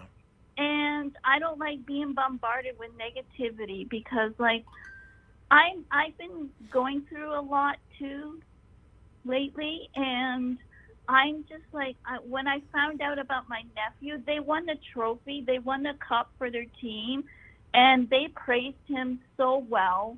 They did an awesome job. They did an awesome job. He wants to go pro hockey, and I really hope he does. Well, I You hope know, he makes our it too. It's young very, very people today- difficult. You know, it's only a few make it. If you look at this, statistically, what the chances are of going pro with, for a minor hockey league player to climb the ladder and get to the NHL, very, very, Yep. very difficult. Only a few ever Yep. make it. Really, percentage-wise. And I said to him one day, if you ever have a shirt, a jersey shirt, put 00 on it, AA. There you go. My last name is Anderson. What's your name? My name is Our background Anderson. family- Sandy Anderson. And 00 got- AA. Secret agent. 00 AA. Secret Maverick agent I know. Anderson. It's Sandy special. Anderson. It's special. It's a very special thing. And you know what? Our children today in Canada, they need the more support than anything else in the world. Yeah, we need to start sprinkling some of that optimism and pride Yeah. and hopefulness Yeah. and, And just, if your child is gifted, yeah. if your child is gifted, do something with it and keep it going. Find the objective. Like I've learned it throughout my life, my entire life, and I'm still learning. Yeah. And you know what? It'll work. Eventually, it works. It takes time. Yeah. Listen, Sandy, we've got Takes a lot of patience. we're stacking up the calls, so I got to move on. To be fair to Awesome. everybody, but thank And you you for sound calling loud in. and clear, love. Thank you. Sound loud and clear, love. Okay. All right. Bye. See ya. Cheers. Bye. See Okay. ya. All right, let's bring in our next caller. I think I recognize the number. Go ahead, sir. Hi, Rick. How are you tonight? Oh, I'm just fine. How are you, sir? Oh, pretty good. I really like our country. I do. I really like how you could go camping anywhere you want without getting a fine. Downtown Toronto, downtown Windsor, wherever. Just pitch up tent, live. I like how you could just walk down the street, smoke crystal meth in front of a cop, and nothing happens. I really like it. I do. I'm going crazy now. Okay? Yeah. There's really not. You know what? As much positive as I could find in this country, the only thing I get that I really do like is going jet ski in the summertime. Yeah. I feel free out on the water. Right? It's impossible to, not impossible, but you better have a nice bank account if you just want to go camping up north with your family for the cost of fuel, the cost of food, and then the campsite. Nobody camps for free. You know, if you just pull off to the side of the road, start camping, the ministry would be all over you. Okay. Did you know that? But if you went camping in downtown Toronto, well, people are forced to camp in downtown Toronto. Nothing happens, right? So, you know, people getting away with crimes unheard of. Bail for this, bail for that. You know, I don't know what to make of it. But this is not the country I grew up in, that's for sure. And like Sandy Anderson said, well, the kids, this cannot be normalized for the next generation, what's going on. Okay. You know, to the kids growing up, this is normal to them? This is going to be normal to them? I hope not. Really, I don't. Mm-hmm. You know, so I'm not too happy with the way our country's headed.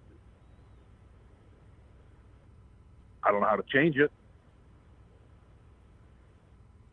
Sit back and take it, I guess, right?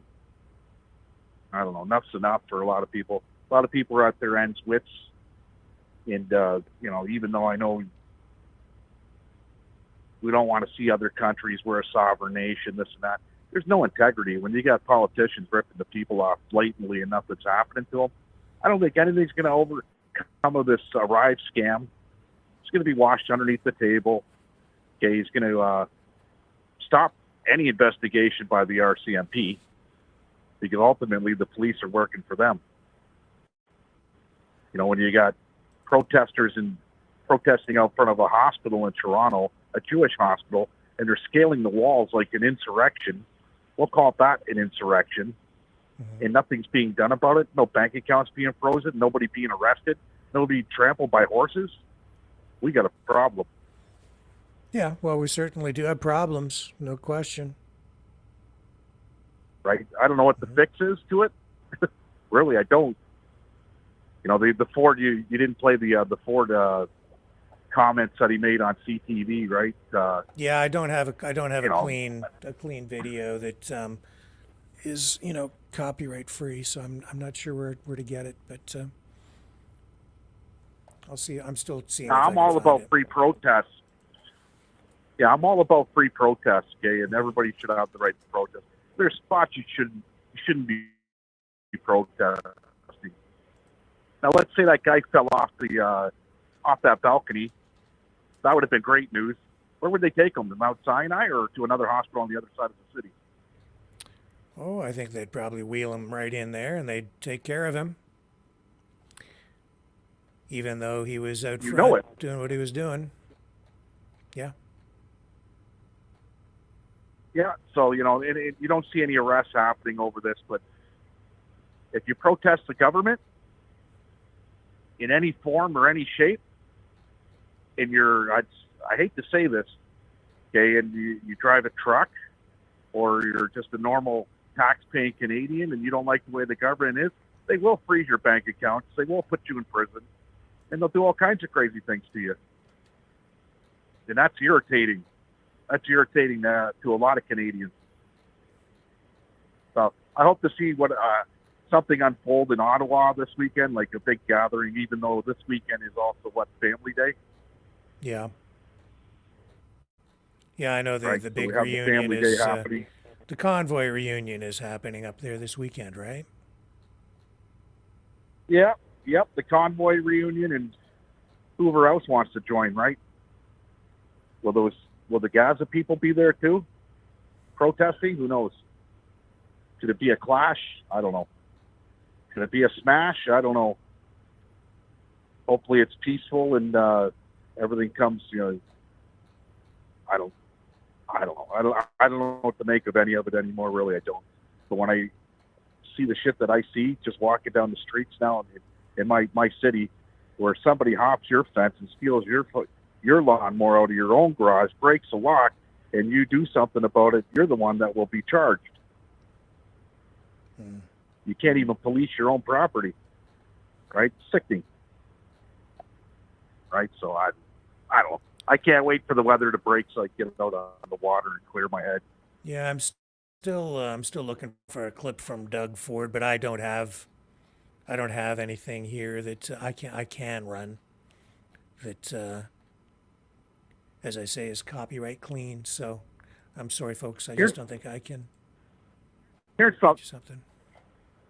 Here's something that'll make you laugh. Yeah. CPAC came up on my computer, so I turned it on while I was watching your show. And they're on YouTube, okay, live, with 33 people viewing it, Rick. Yeah. And that's paid taxpayers media right there. 33 people watch it live, the whole thing. 33 people. Where Maverick Media, you got a few hundred watch it just on Rumble. And who else? Where else? Right? We shouldn't be paying for the media. The media's not the media anymore. For Christine Freeland to sit there and boast how I used to be a journalist and that this and that. Okay, she was never a good journalist, obviously. Obviously, Trudeau really liked how she reported on him. That's why she got a job. Did you know that she once interviewed Vladimir Putin? Right. I did not know that. Mm-hmm. Yeah. I did not know that. I didn't think Putin would give her I thought he would have vetted that and not even give her the time of day. Long time ago, she interviewed him, yeah. When she was working in But Moscow. she's blatantly on drugs. She's on something, okay? I don't know if it's pharmaceuticals, Adderall, or whatever, Xanax. She's on something, okay? She's twitching. Her eyes are just bugging out. It's a disgrace. That's what it is.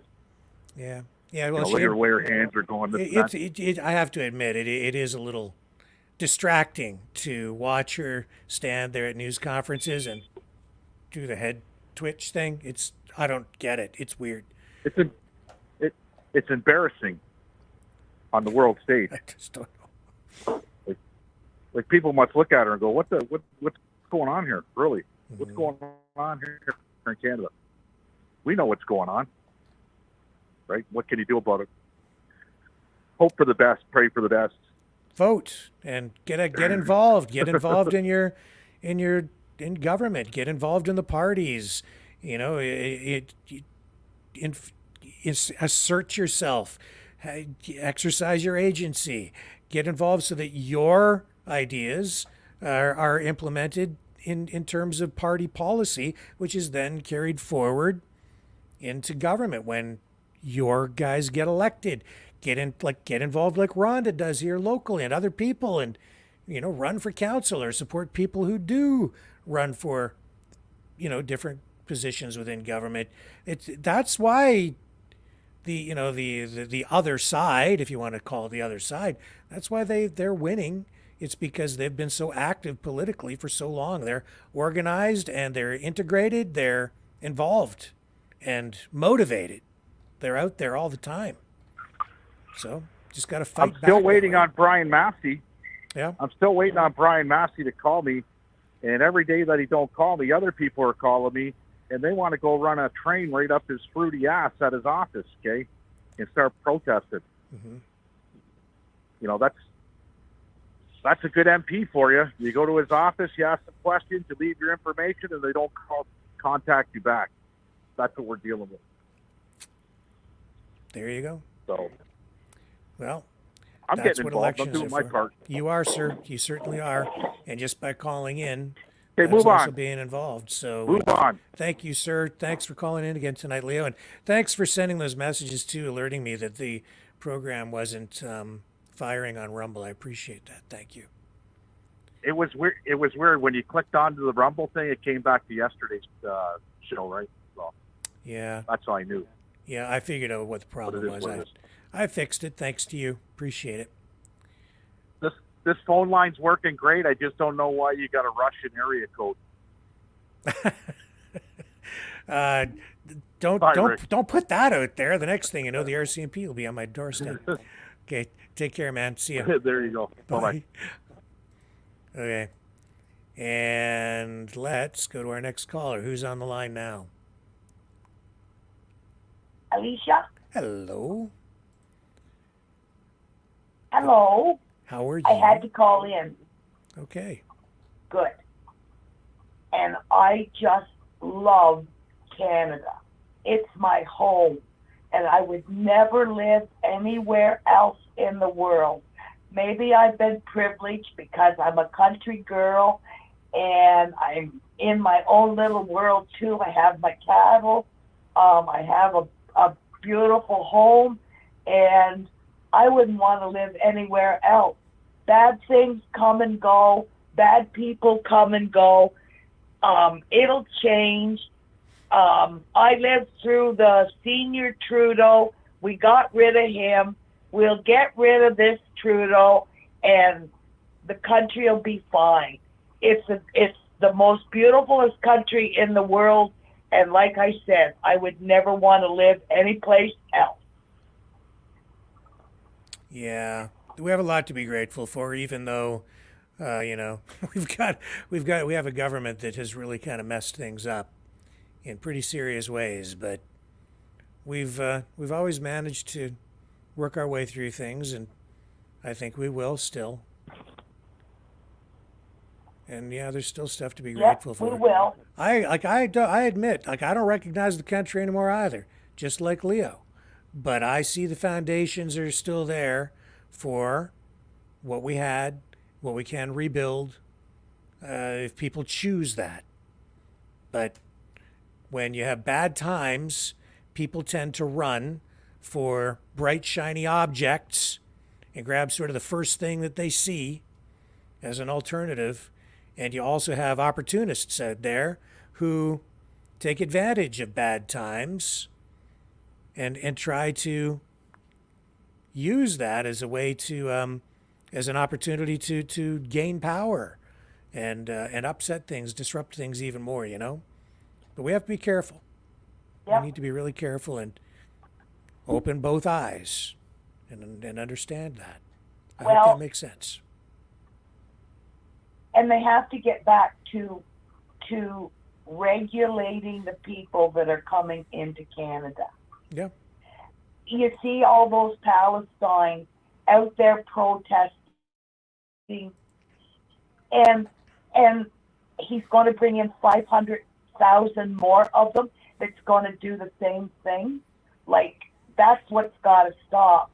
And hopefully, it's like Trump said, if you don't want to be Canadian and follow the Canadian tradition, the Canadian rules, then get out of the country and go back to wherever you came from.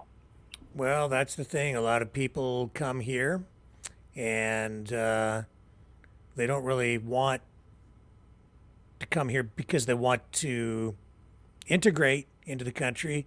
They come here and then they want to bring what they have with them and transform the country. And so there's a place for everybody here, but what I'm seeing is it's sort of going beyond just having your own, preserving your own culture, your own religion, your own identity, so that you can live the way you want to live. What I'm seeing is an effort, particularly among some who say want to bring in Sharia law and make that the new law of Canada. You know, or it doesn't matter what the religion or the ideology is. I take exception to people who want to fundamentally transform the country to suit them. I would like to preserve what we have. I'm conservative in that way. I want to build and make better what we already had and what we have, not fundamentally transform it. So, you know, I can get into real details on it, but that's... Yeah. Everybody thinks that halal meat is, oh, they kill the animals so gently. No, they don't. It's barbaric. Yeah. And a lot of people just don't understand that because they've swallowed the bull crap. Well, even if you look at, yeah, you know, they have Sharia approved, you know, financial systems today too, right? So what you're seeing is, and I know a little bit about this, Sharia approved like mortgages because they don't believe in paying interest. It's a sin. And so they have as integrated into their system, an alternative economic system, which honestly, as I read through the stuff and I've learned about it, it's to me incoherent. It's contradictory. It's in many respects hypocritical. I'm just talking about the economic system that they've integrated. Yeah. But we're seeing parallel legal systems set up in the country instead of one legal system for everyone. We're seeing parallel economic systems being set up here instead of one economic system for everyone. And I suppose that's okay if they can be integrated and are compatible. But the problem is, from where I sit, a lot of these ideologies are not compatible. So in particular, if you're talking about Sharia-based economics, it's a form of socialism that is anti-capitalistic. It's anti-Western.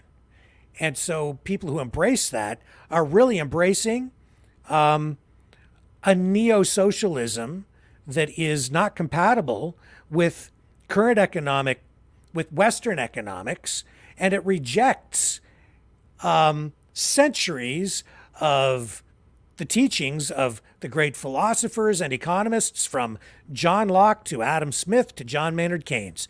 It throws all that out and rejects it.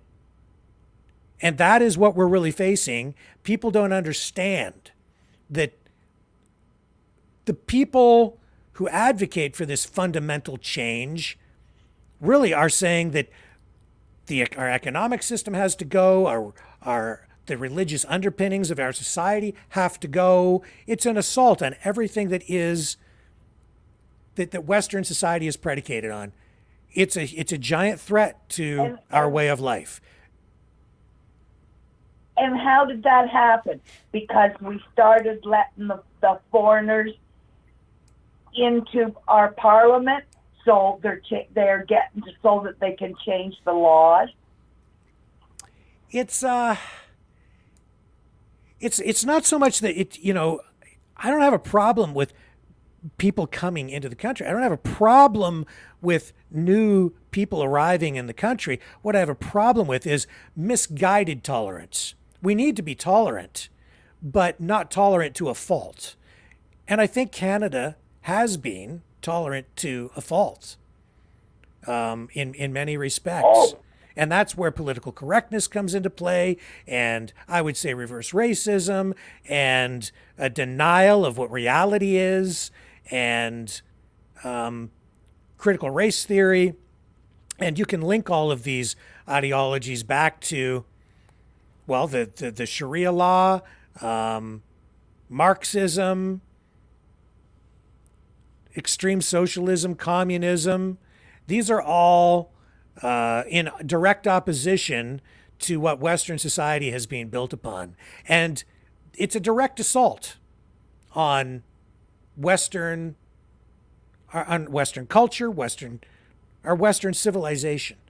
We are in a struggle for survival, and that is the truth. So it's happening over time, and I don't know. That's really what underpins everything that is happening right now, that people are not really fully aware of. And I would say we are not prepared for what is coming because we're not properly educated. We are not worldly enough. We've been insulated from what goes on over in Eurasia.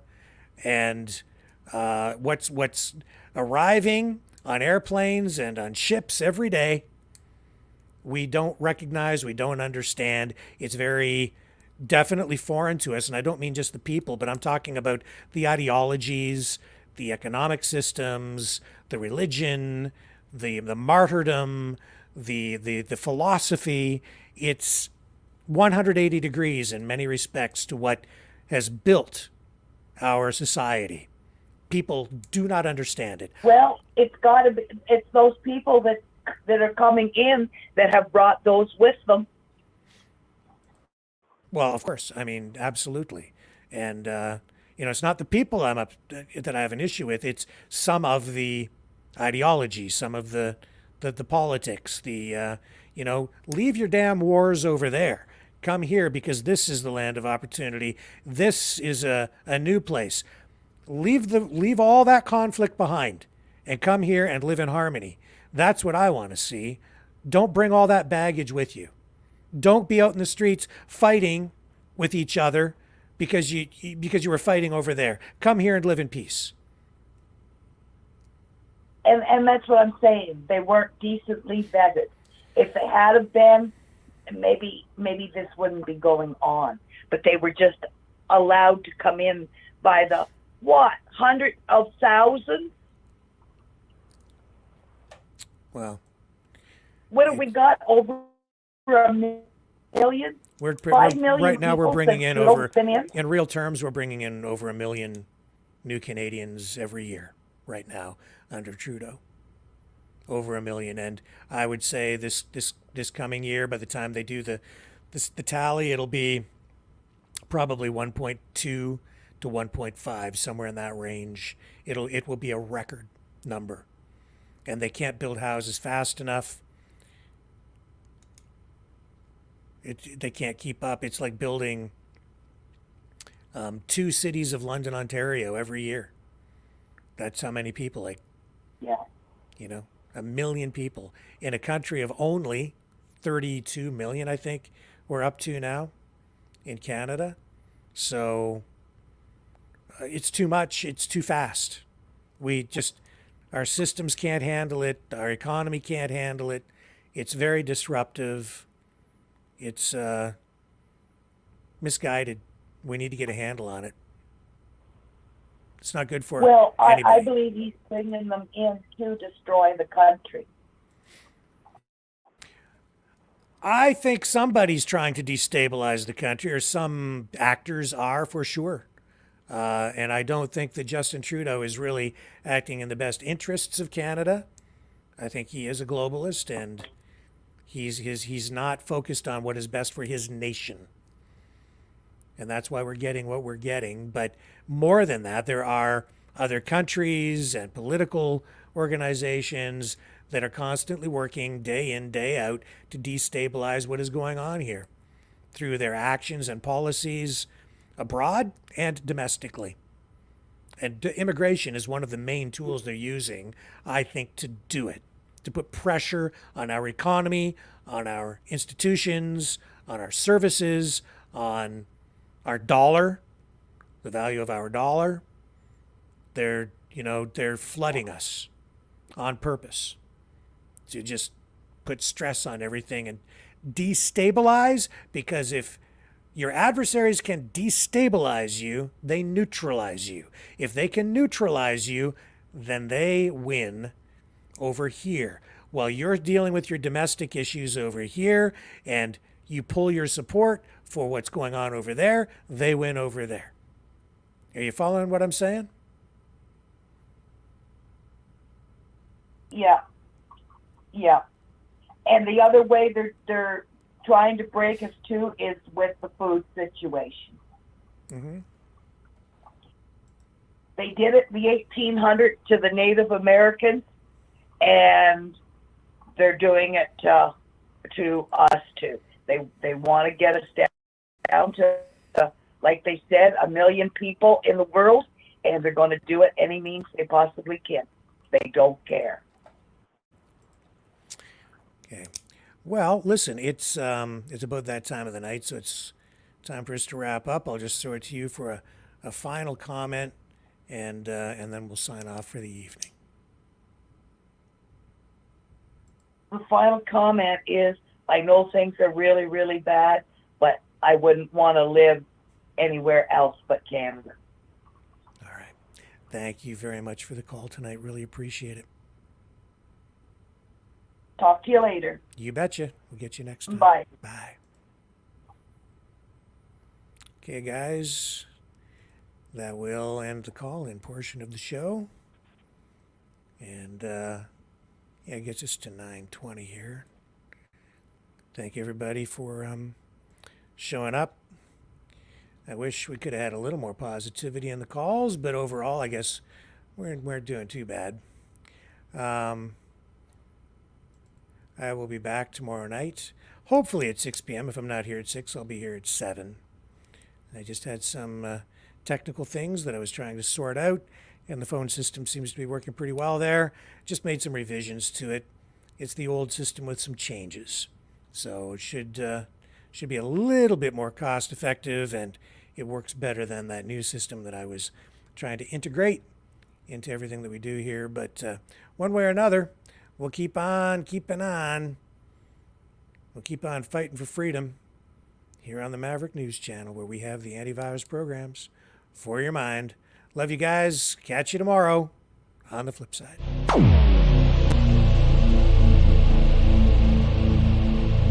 This has been a Maverick Multimedia production.